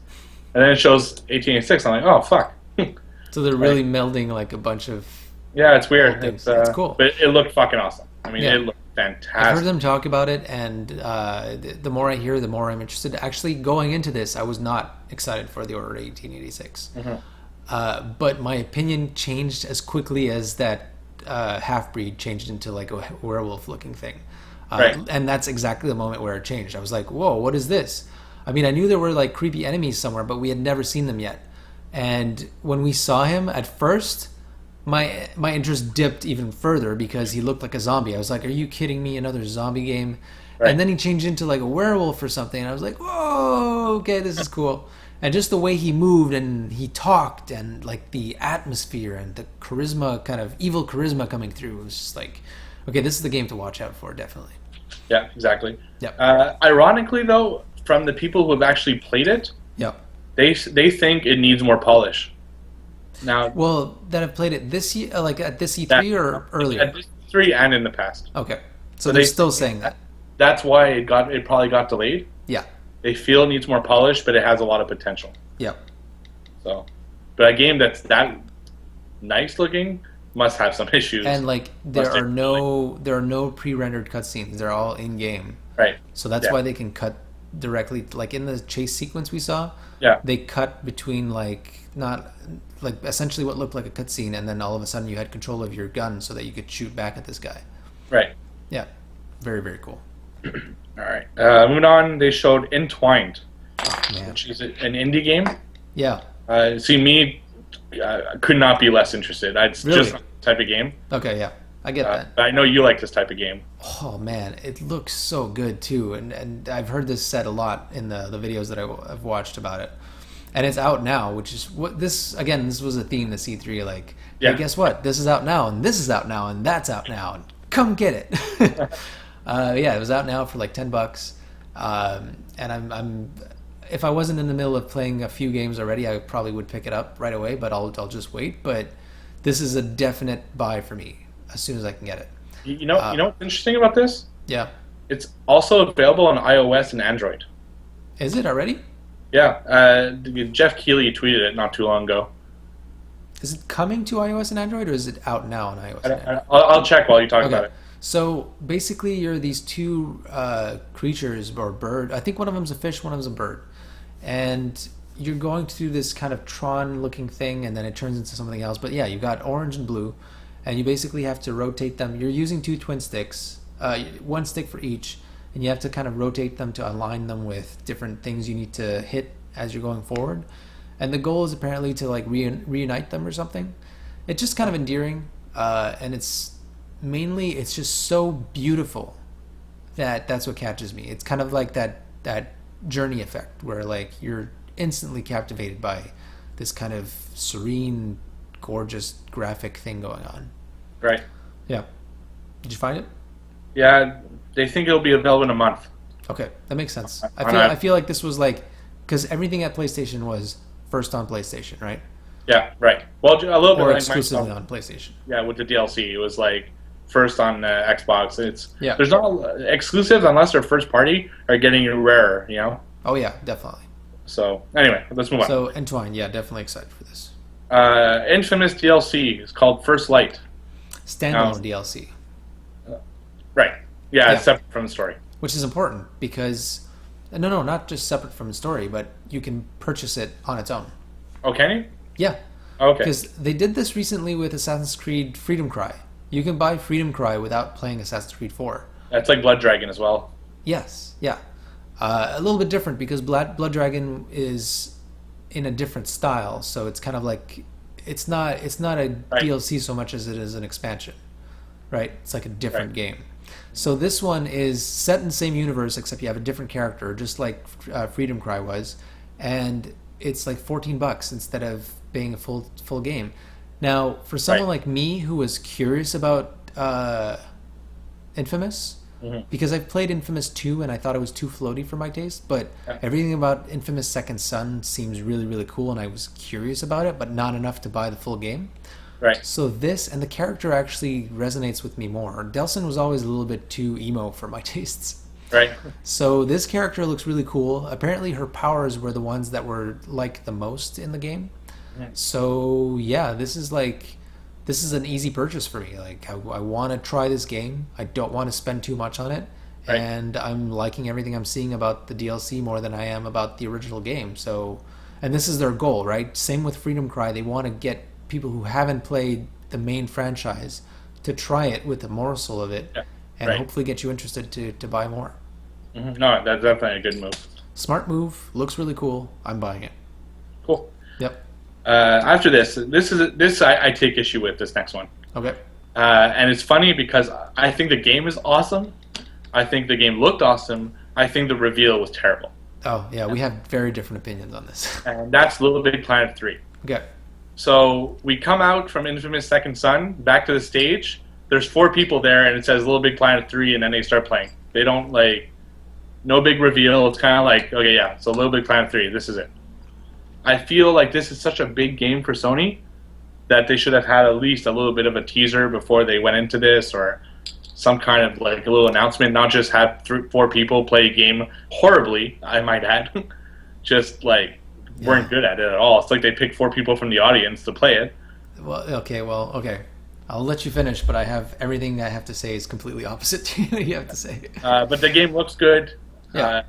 and it's exciting. But I just thought the reveal was just botched. Okay, so here's why it wasn't botched. You should have heard my reaction when I saw the Little Big Planet 3 logo up on screen without any kind of lead up to it. It was just like there. I screamed out loud. I was like, "Ah!" And like, it was what time was it? It was like 10 at night. Yeah, and it was late. For sure, my neighbor got either woken up or pissed off. I was literally screaming like really louder than I just was there, and I couldn't. It was like uncontrollable. Right. It just came out. I was like, "Oh shit, it's there and it's out!" And because we didn't see it coming for sure, like we heard, we hoped. Any rumor that was there was like about hope, not about like anything that leaked. And so we were just like it, just being plastered out there. And I've seen other people's reactions, like Twitch and stuff, like it's been captured. People reacted just like I did. Like if you're a Little Big Planet fan and you saw that just like plastered on the wall at the conference, that's all they had to do. That's why there didn't need to be anything more. Like anybody who knows what it is just like freaked out right there and then. And then as far as the gameplay is concerned, there was a lot of fuck ups, but it kind of was in keeping with the spirit of Little Big Planet and past reveals. The original reveal for Little Big Planet was just like a cacophony of just like bouncing around and kind of like explaining what the concept is and like kind of hippie-ish, like, hey man, you can like create your levels and we got this like knitted fellow and he can like jump through these things and he's kind of in a 3D world, but it's kind of 2D, Right. And so it felt kind of like that too. It was understandable the hiccups they had, and I kind of appreciated that this was an onstage demo instead of just like a pre-rendered thing. And we didn't see that much at all this E3. And for LBP, it was so perfect to see that. And they kind of, and like it kind of justified the new characters that they had too, because Floop came in and just saved the day. Like this little flying character came in and all of a sudden he saved all the fuck ups probably because of bad Bluetooth connectivity. I'm assuming that's what happened. Like the controllers weren't working, and I saw that a lot in gameplay demos with the PlayStation 4. So there was probably a lot of interference fucking up the controls. Right. And you know what? That made me realize. I'll tell you. Actually, I'll go into that afterwards. But it made me realize how this interference can be such a big deal. But yeah, so I feel like they kept playing in the spirit of Little Big Planet. Like I've played with people who were better than others and some of them were worse, and it's always fun. No matter what happens during the game, it's always fun. And that's exactly what happened during this reveal. I love the new characters. I love the look of the game. It looks like it's going to be gorgeous and 1080p and all that kind of goodness. We've learned a lot more about it since then. It's also coming to PS3. So that was kind of a downer to some people because it means it won't be the fully realized next-gen Little Big Planet. But I think Little Big Planet 4 is what that's going to be. I feel like this is the generation jumping Little Big Planet, and it's not a huge difference from Little Big Planet 2. It's just giving you way more to do with it. They're giving you more layers, new characters, and they're so cute. Oddsock is just goddamn adorable. I want to put a lion suit on him and just do that. Remember when I said earlier, I was like, oh, that's gonna be that all over again. It turns me into this like squeaky little kid again. It's insane what it does to me. Like I go from dying for Assassin's Creed where I can stab people and like there's this amazing story that only the adult in me like raves about, and then I go to playing Little Big Planet and I'm a kid and I fucking love it. I feel the same with Minecraft. So yeah, exactly. Yeah. So you get it. Yeah. So for me, it was a perfect reveal. Plenty of faults, which made it perfect to me, and it was just like it was so awesome. I just feel that if you're not a Little Big Planet fan, it looked like just another game, the way they presented it. Maybe. And that is disappointing because if people get their hands on this, I feel there's such, like you want people to get their hands on it. And I feel the marketing wasn't really pushing this game as a big title as they did other games that were presented. I still kind of disagree because the people you're trying to grab are not the first-person shooters. You don't need to wow people for a game like this, like you would for something like that. You just need to show them that there's cute little characters, that you can have fun with your friends playing it, and eventually you need to show people that you can create stuff, but that's for a different crowd. So I still think that they hit all the notes that they had to. again, like the fact that it was a live demo won big for me. It wasn't just because when they announced Little Big Planet Hub, I forget when they announced that, but that was such a letdown for me. That might have been the last E3. I can't remember. Yeah, it was last E3. Yeah. So Little Big Planet Hub was just like this pre-rendered, well, not pre-rendered. They really didn't show anything. Just kind of announced that this thing was going to be coming out. They didn't really show any footage of what it could be like or whatever. It was just like, hey, this is a Little Big Planet Hub thing. That was boring. Right. Little Big Planet has always been about showing people playing it and having fun, or showing people creating stuff. So, yeah, for me, they totally nailed it. Awesome. Yep. All right, let's move on. Yep. Bloodborne. And just quickly, Raiders is saying, so good point, not made by Media Molecule. Media Molecule is making a new IP, so a new potentially creative game. We saw a bit of it at the PS4 reveal, and we'll likely, he's right, we'll probably see more of it at GDC than at this conference. Right. Yeah, so this is being made by Suda or something like that, and another developer, and I have confidence in them. They made the controller cross control pack for Little Big Planet 2, which worked with the Vita, and it was really cool. So full confidence, bring it on. Cool. Yep. Bloodborne. Yes. It's a spiritual successor to Dark Souls, if I understood it correctly. Yeah, it is. I'm not sure if it's an exclusive. They didn't really... It is an exclusive. Did they? Okay. They didn't fully say it, which is strange, because usually they plaster that shit all over the place. Did they? Did they not? No, they kind of... I rewatched it. They... Okay. Looks like a Dark Souls game. Yeah. So, what did you think of this one? It looks like a Dark Souls game. Yeah. It looked cool for what it is. I think that fans of that series are going to be really excited for this, but that's it. Yeah. All right, Far Cry 4. Yeah. This is where they showed the gameplay. Yeah. In that gameplay, we got to see elephants, which was awesome, and a second player, which we didn't know was a thing until this trailer. Right. Yeah. Elephants are cool. In Far Cry 3, one of the things I love doing is using the animals to my advantage. Nice. So you see an encampment of villains, and they have a tiger in a cage. Right. You snipe the cage, and then the tiger takes out the entire camp. God, that's awesome. Yeah. So so awesome. I love the gameplay. I'm really excited for this game. So not much to say. It looked a lot like Far Cry 3, to be honest. Yeah. So. I like that. I like the elephants. I heard from later gameplay that they can die. Right. So he was like, this dude was playing, and like we didn't see the footage, but we saw him reacting to it. And he was like playing, and the elephants were going. He's like, "Oh, is my elephant dead? Don't die! Don't! Right. Oh, my elephant's dead!" Right. So you can get a little bit of an emotional attachment there too. Mm-hmm. Yeah. All right. Moving on. Big surprise for me personally. Yeah, did not see this coming. Me neither, and this got me super excited. I even mentioned it last episode. Right. Saying that Dying Light, I'd be more excited for if they called Dead Island 2. Right, yeah. And sure enough, but because of Dying Light, I never thought there would be a Dead Island 2, at least Same not here, yeah. in the future. And sure fucking enough, Dead Island 2. Yep. They announced it's going to be 30-day early beta and exclusive content. Right. On PS4. So it's their teaser. They do this before every Dead Island. Yeah. That's coming out in February 2015. It was a great CG trailer. It was really, they always cool. have great CG trailers, so look at the other ones. I mean, the first one was amazing. Really, that was really cool. The second one was really good too. The only problem is that it's not indicative of what the game is going to be like at all. Well, you see that it's in California.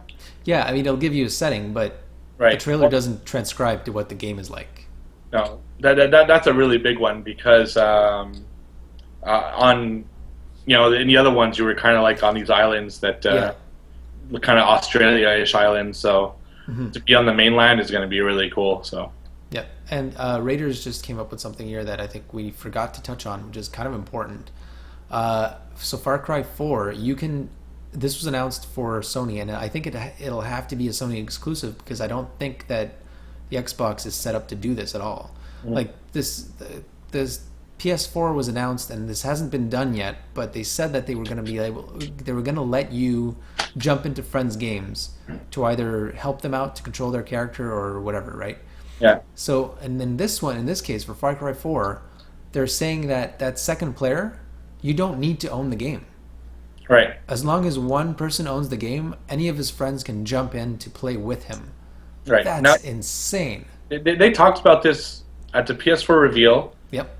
And then again, he mentioned it. The guy who does that, the guy with the fucking annoying voice for Sony. I forget his name. He's a really big. Yeah. Andrew House. Right. That's right. So he goes into and he says he's like Sony can now if you don't own the game you can play, and he says it and then they're all excited to hear it, and then he moves on to another subject, does not mention it again. I think that was fine. That was like bomb dropped. Moving on. Yeah, but you know what? The bomb drop didn't fucking happen last year. And it's still not. A lot of stuff that both companies announced haven't happened yet. They're things. This was laying out the groundwork for what they want the console to be. Gaikai and PS Now is happening now. Like the beta is finally happening, but it's not out yet. So these are all things that were mentioned as like we want this to happen with the PS4, and it's going to happen. It's just not necessarily all at launch. Mm-hmm. So some of it has started. Twitch is one of those things. PS Now is the next one.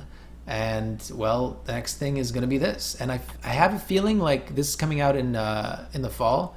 I have a feeling like that's when we're going to start to hear about this kind of functionality more, whereas they're going to start to actually implement it in the PS4. And do you think this is going to work as advertised? Yeah, I think so. Why wouldn't it? You'll just be able to play Far Cry 4 without the game. Why wouldn't it? I don't know. I'm skeptical on this. Well, people have been skeptical about it and saying that like maybe you'll have to download something, but that it won't be the full game. It'll just be like something that allows you to play that game.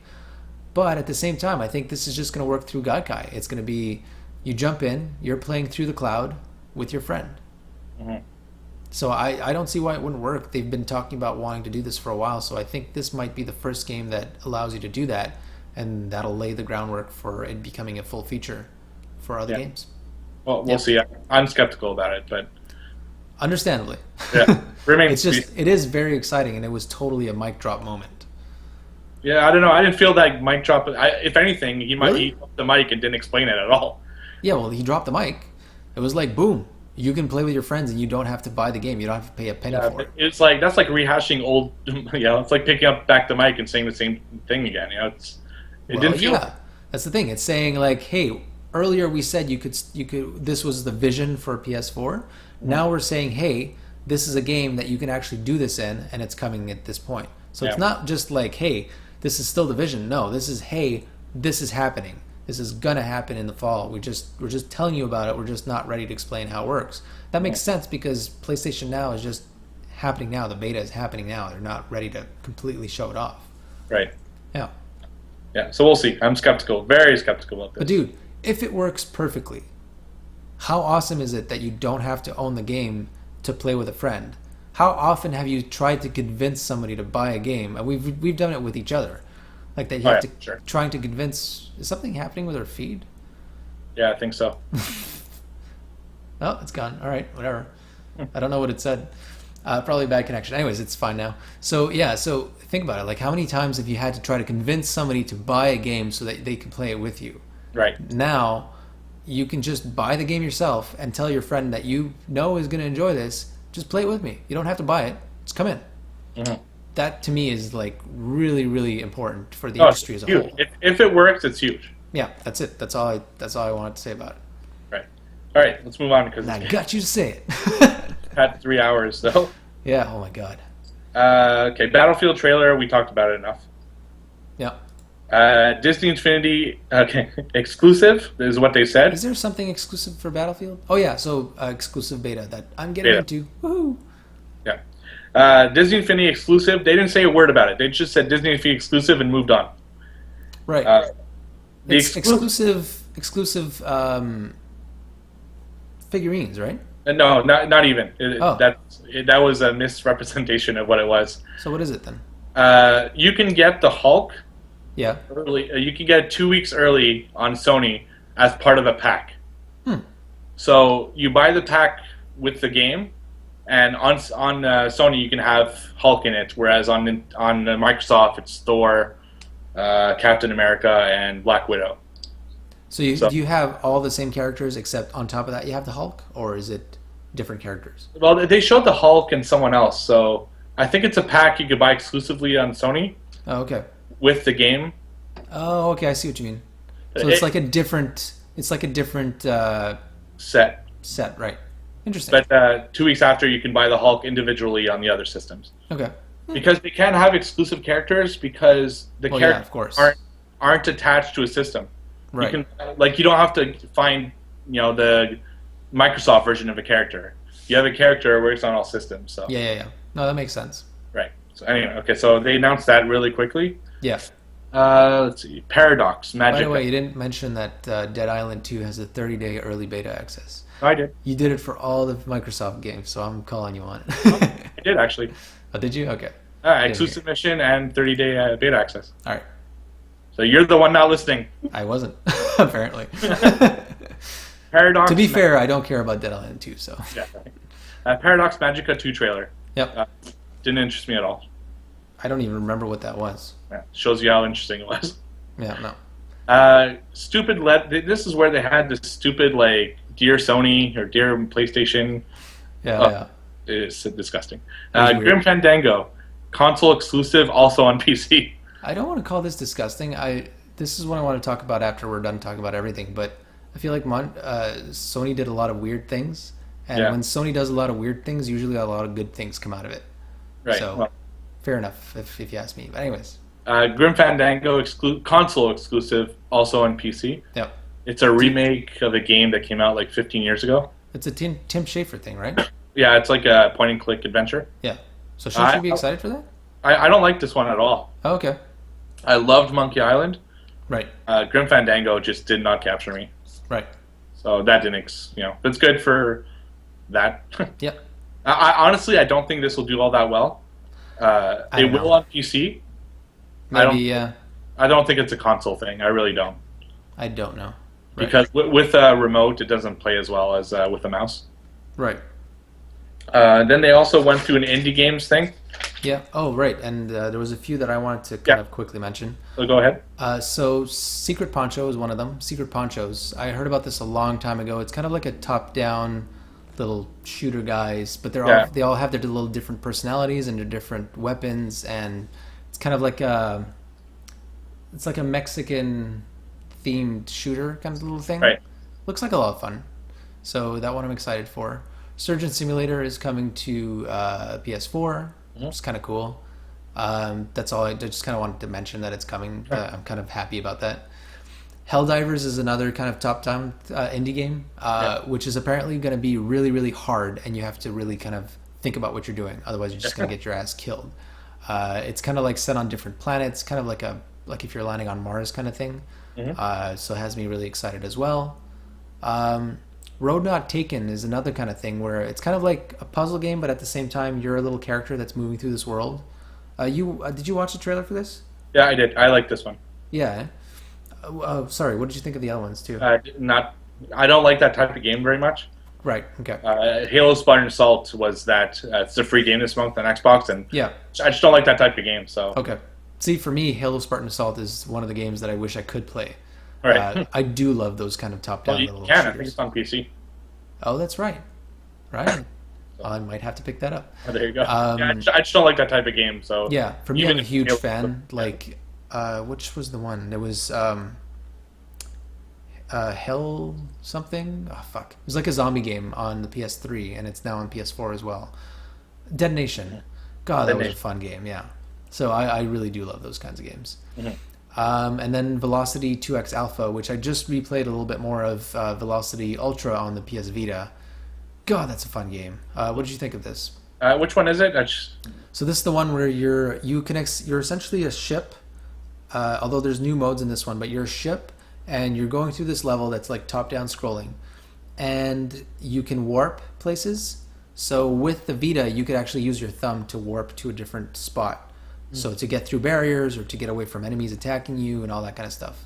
I don't remember it. Maybe I missed this one. Yeah. But yeah, so really, really great gameplay on the Vita, and it's coming to Vita and PS4, so couldn't be more excited. And there's more modes where like your character gets out of the ship, and there's more like warping, but like on a side-scrolling platformer type thing. So really, really excited to see where that's going. Yeah, so those are the ones I wanted to kind of mention for PS4. Yeah, but there's many more, so look them up if you get a chance.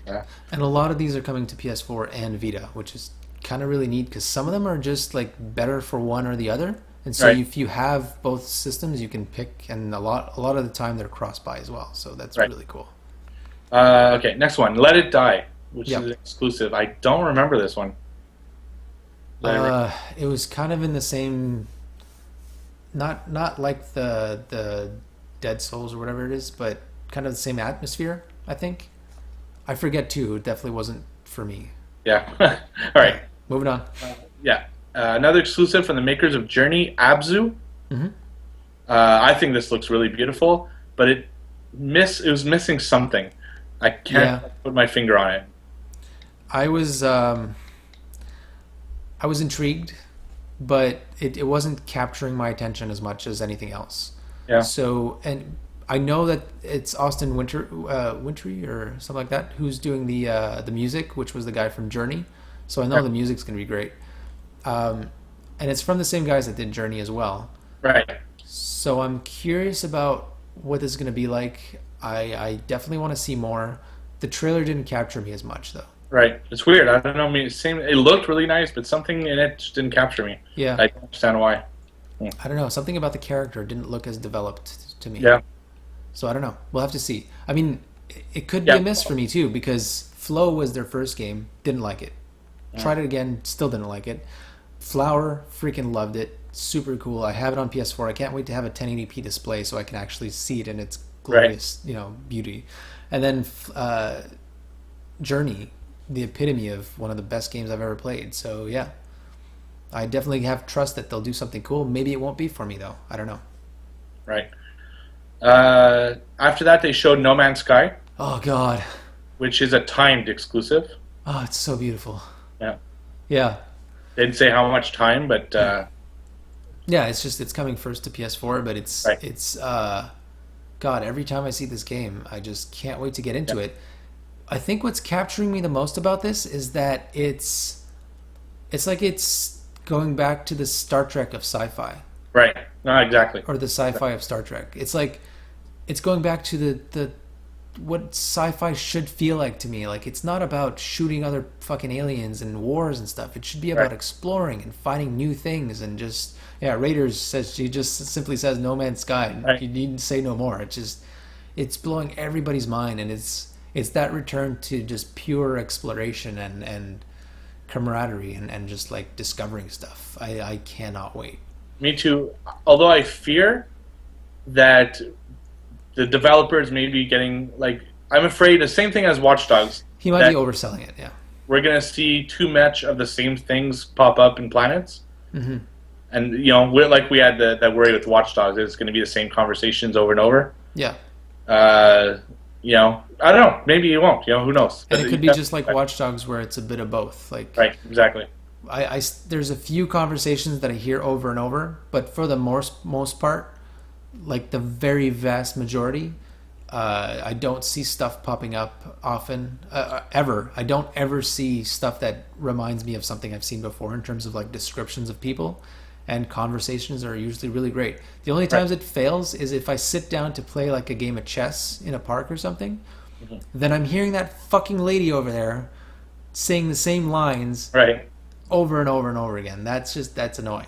And I Right. have to like stop playing so I can go push her out of the way and go back to playing chess. Right. That happened in Assassin's Creed 4 as well. It's just kind of annoying, but other than that, yeah. So I have a feeling that might be kind of the same thing where you'll have a few things that might kind of pop up and break the immersion once in a while, but Right. overall it should really, really work. Yeah. I hope so. It looks really, really cool. Oh, God, it's so beautiful. Then they mentioned Morpheus really briefly, Yep. but there was a lot of it on the floor, and people say it's amazing. So, Yep.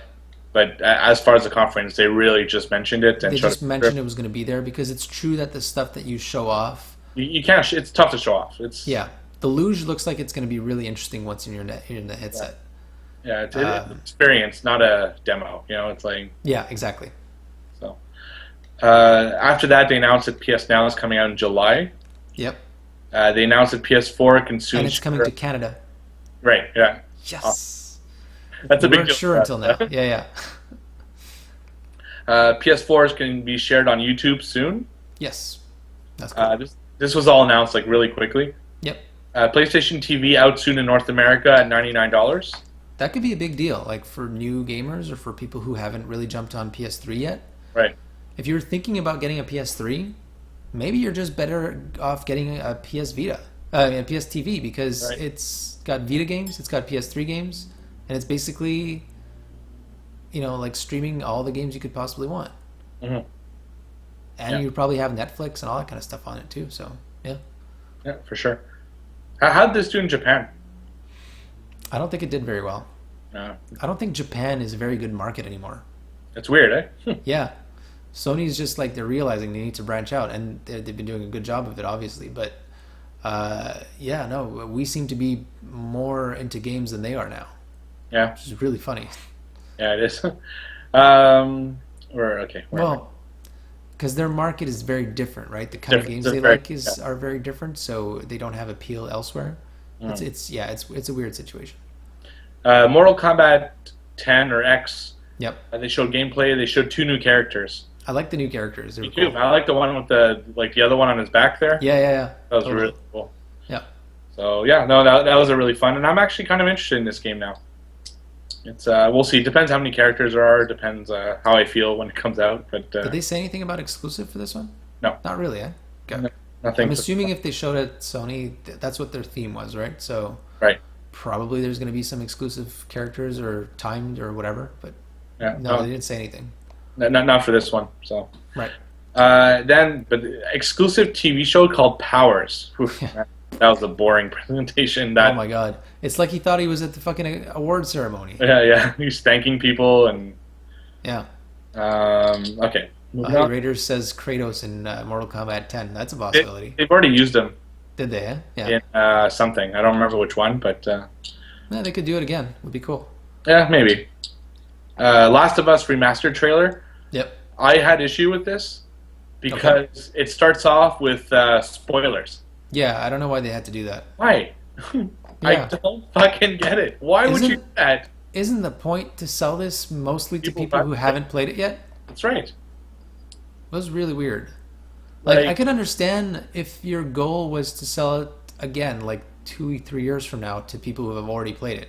Right. But you're selling it so close to when it just came out. Chances are the people that are going to be buying this, in majority, are the ones who bought a PS4 and had an Xbox 360 before, right? That's right. Or never had another console before, or something like that. Yeah. Because or just apparently, what's that? Or just missed the boat, Yeah. Or who waited on playing this game altogether. Yeah. I mean, I'm buying it because I want to play the DLC on my PS4 instead of just buying it on the PS3. But yeah, it was weird. Why show spoilers? There was no need for it. You could totally show awesome footage without showing spoilers. Exactly. Weird. What was the other thing I wanted to say about that? Oh yeah, so just because I brought it up, apparently a third of PlayStation 4 owners either had a 360, a Wii, or no console at all last gen. Mm-hmm. That's crazy. A third. Yeah, that's pretty cool. Anyways, little tidbit of information. Right. Okay, moving on. They talked about that they're going to have 20 to 25 free-to-play games in the next year. Yeah. And then he looks at the camera and says, "This is free to play." And he specifically says that it's going to be free and not that free-to-play bullshit that we all know and love, right? And then the thing comes on and it says, "Certain fees may apply." It was so like, what? Yeah, that was really funny. I don't think in the script he was supposed to emphasize free to play.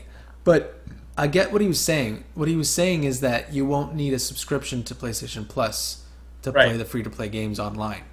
But then, your messaging was just very, very ill-timed there. Exactly. Silly. Yeah, that was like a funny, silly moment. Yeah. Yeah. It made us laugh. It made us laugh, yeah, because we talk about free-to-play all the time. Yeah. And how much we hate it. In most cases. In most cases, yeah. Yeah. Then they showed off a really badass Metal Gear Solid 5 trailer. Yep. Oh my god. It was so weird though. Yeah, it was he's like rubbing the yeah, he puts ash on his face. Yeah, the ashes like yeah, like people ashes. And then all of a sudden his face is filled with blood. It's like, whoa, dude, it was super trippy. Right. Definitely, like, it was trippy. It was kind of cool. No, exactly. Yeah. Yeah, just Raider says that Playroom free updates Yeah. and new sharing features. Yeah, I looked into that, and it looks really non-consequential. Right. Yeah. That's why I picked it. Whatever. Yeah. Okay. GTA 5. Again, not clear. Timed exclusive on PS4. Right. Maybe But not even. I don't know. Maybe the whole point was that it'll be the better resed version or something like that. I don't know. it wasn't really clear No. why. But anyway, GTA But- 5 to new console to PC, Yep. which is important, and Xbox One and PS4, and it all had the same date. That's why I don't understand. So I don't know. I don't think there's a timed thing, but holy crap. That trailer just brought me right back into that world. really, see, I I already know it have. didn't do it for you. Well, I own the game twice already. That's true. Well, so did I, yeah. Yeah, I'm not gonna buy it. What's that? I'm not gonna get a third one. So, Yeah, yeah. Well, I might actually. Actually, it's more likely that I'll get it on PC. I kind of want to try to play with the Inside Gaming guys. Right. They have playthroughs where they play through these silly levels, and I want to make some really terrible or awesome levels so that they can play through it. And I figure right now they're all playing on 360, so I can't do it, but because I don't have my 360 anymore. But yeah, I kind of that's like my goal for Grand Theft Auto 5. Like I want to play with those guys, so I'm most likely going to get it on PC. I just think there's too many other things to spend money on that. Have you seen some of the comparative shots though?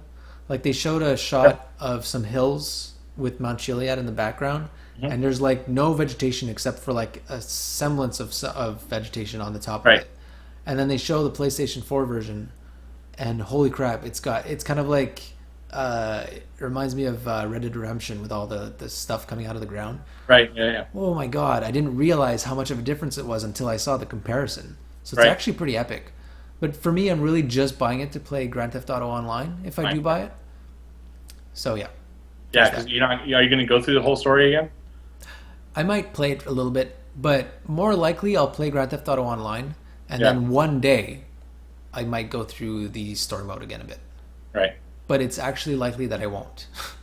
Right, exactly. So honestly, I would really like it if I could just buy the online portion for cheaper. Maybe. That'd be great. Yeah, for sure.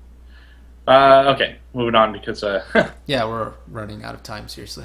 Holy crap, this is going to be like a 4-hour podcast. I know. I might have to split it. Yeah. Batman Arkham Knight gameplay with exclusive Scarecrow mission on PS4. Is the exclusive that they talked about. That's a big exclusive for me. See, not to me. Again, those, I've played those extra missions and on exclusive discs, and they never really impressed me on any system. I would usually agree with you, but this is Scarecrow, dude. Yeah. Do you remember the Scarecrow missions in the previous games? I do, yeah. Those were awesome. They were like the gems of the game, if you ask me. Right. So for me, that's a big deal. I thought Evelyn was going to be a big deal for Black Flag, and they screwed it up. Right. But I don't think these guys are going to screw it up as much. So we'll see. But it's probably a timed exclusive anyways. Yeah, probably. They always put out the pack with everything after. Yeah. It doesn't matter. Looked awesome. The game looks so good. Yeah, it really does. Oh my god. The flying, I think, was the best part. Yeah, it was, Just like swooping through, and he could go back up a little bit, and yeah. Apparently Raiders agrees with me. He says it's a big deal. Of course he does. Yeah, Batman, big deal. Yeah, I was already sold on this game, so it's not. Yeah. But yeah, awesome. And then finally, they ended, not surprisingly at all, with an Uncharted 4 teaser. Yeah. Which is teased as being the last one. Yeah. Now, I've heard this in many, many, many games before. Yeah. So last one means, not really last one, but last one. So it's kind of like Jay-Z going into retirement. Yeah, right. Or Kiss doing a retirement tour. Right. So yeah, no. I think it looked good. I think it was a good idea. I mean, we all wanted to see some gameplay. Right. So it is disappointing that we didn't get to see any. But I can understand there was a lot of stuff going on behind the scenes. So I think it's too early. They probably don't have anything. Yeah, they don't have anything to show because they have to reshoot some stuff and whatnot. So CG trailer looked good. It gave us a direction for where the game is going. Drake looks older, and I think he is older. It was like, what, 10 years after or something?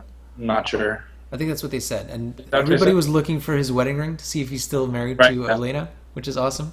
And he did, I think, did he? Yeah, he did have it. Right. So that's pretty cool. So yeah, looks like a good direction for it. Mm-hmm. But yeah, we would have all liked to see some gameplay.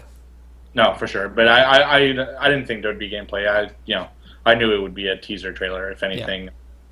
So that was how Sony ended their conference. No Last Guardian. No Last Guardian. Nope. I think the last chance for that to show is GDC.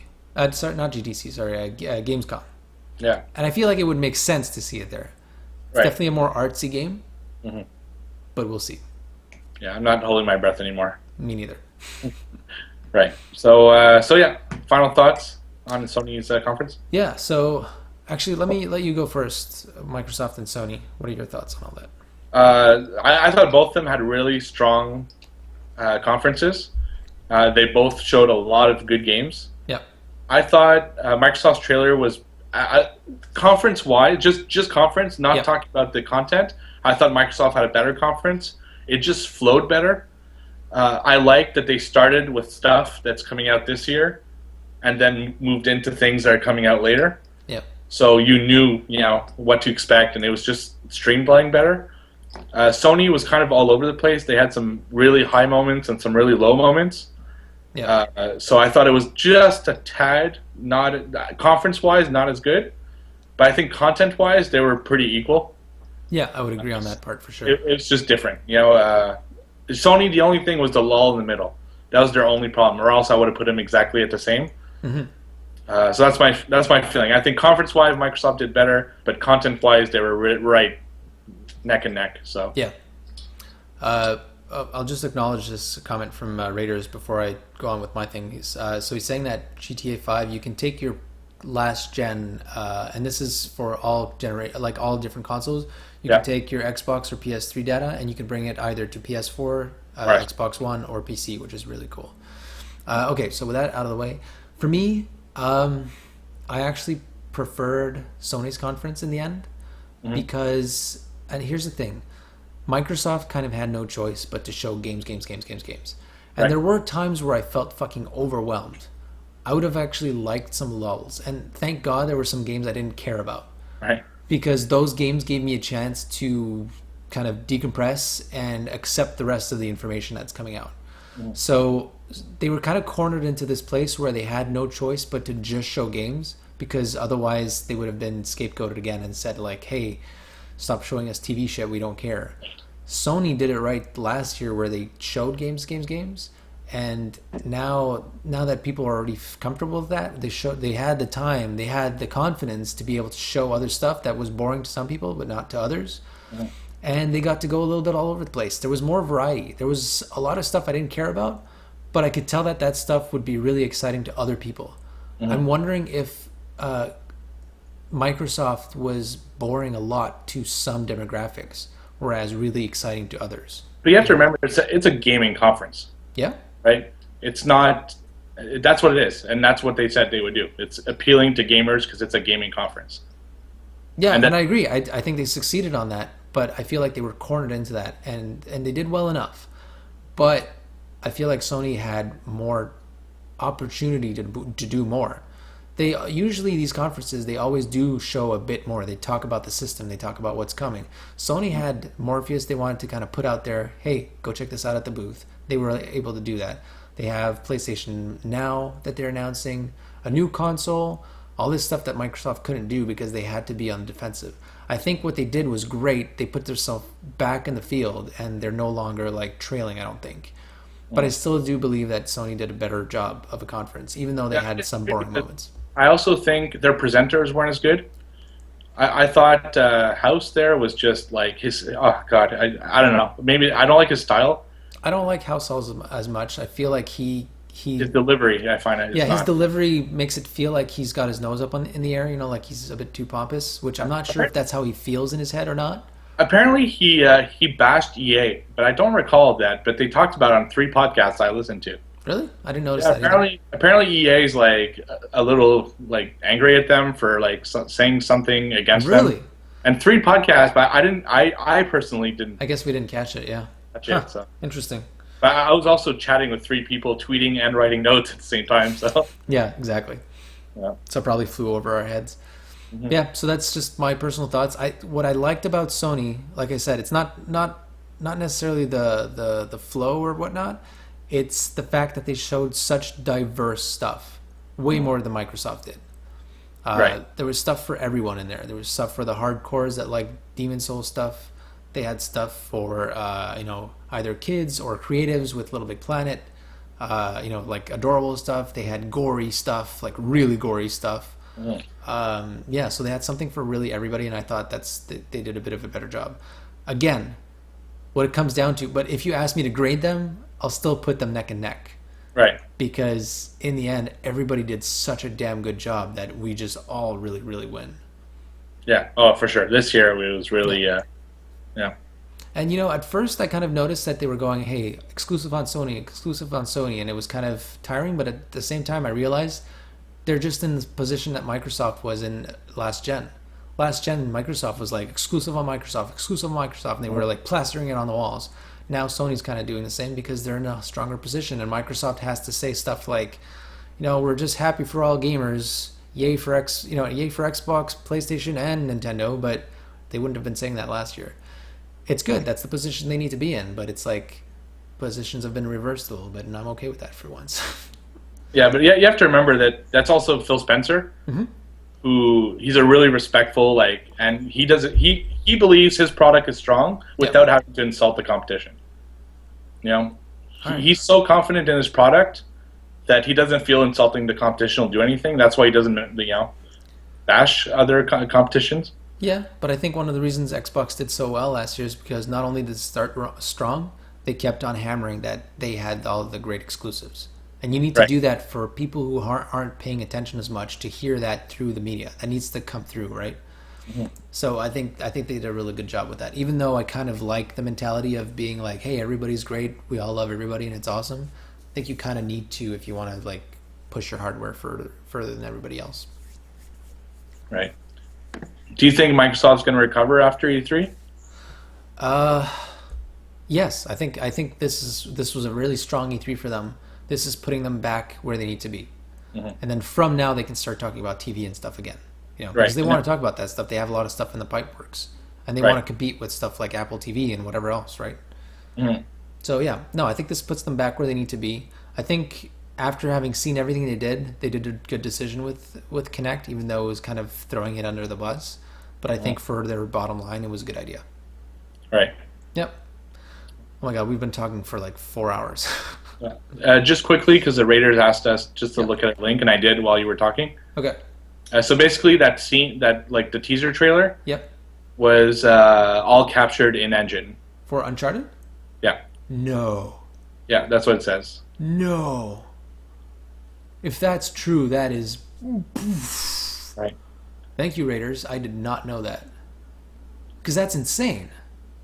Mm-hmm. It looked like CG. It looked like really good CG, didn't it? It did. But you know what? They said the same with Watch Dogs when they presented that 2 years ago. Sure. Well, yeah. Well, that was like effects and stuff. But look at the character model. Right. Wow. Okay, I'm impressed. I can see them being able to do that. They have a really good team on that with them. Mm-hmm. Interesting. Well, if that's the case, wow. I'm almost speechless. Right. Very cool. But that could be the future, too. I mean, with these new systems in 2 years. That's the thing, right? They have time to do this. Yeah, now that the developers are actually having time to play with these new consoles and stuff. Yeah, cool. Well, I'll go watch that after the podcast as well. Very cool. I can't watch it now, otherwise the sound is going to come through in the podcast. Yeah, well, I didn't watch it. I just read the article. Okay, yeah. Well, I'll go check it out. Awesome. Okay, so that's it. I think 3 hours, 33 minutes is enough. Oh my God, yeah, that's way enough. I have a lot more notes, but we'll just discuss them next week. Yeah, we'll have more time next week to catch up on stuff. I'll definitely have my impressions for Battlefield and Destiny. I'll definitely play those at some point soon. Maybe even. We'll talk about all the games that weren't part of the conferences that were announced or shown at the actual show, because the show's still going on when we're recording this, or it just ended. Right. Yep. So, all right, cool. Stuff to talk about. Woo-hoo. All right. Yes. Well, you can follow us everywhere /flipping the nerd. I'm not going to go through them. I'm too tired. So Yeah. I'll see you all on the flip side. All right. Oh, Jesus, what did I just do? Screwed it up once again. Goodbye, everybody.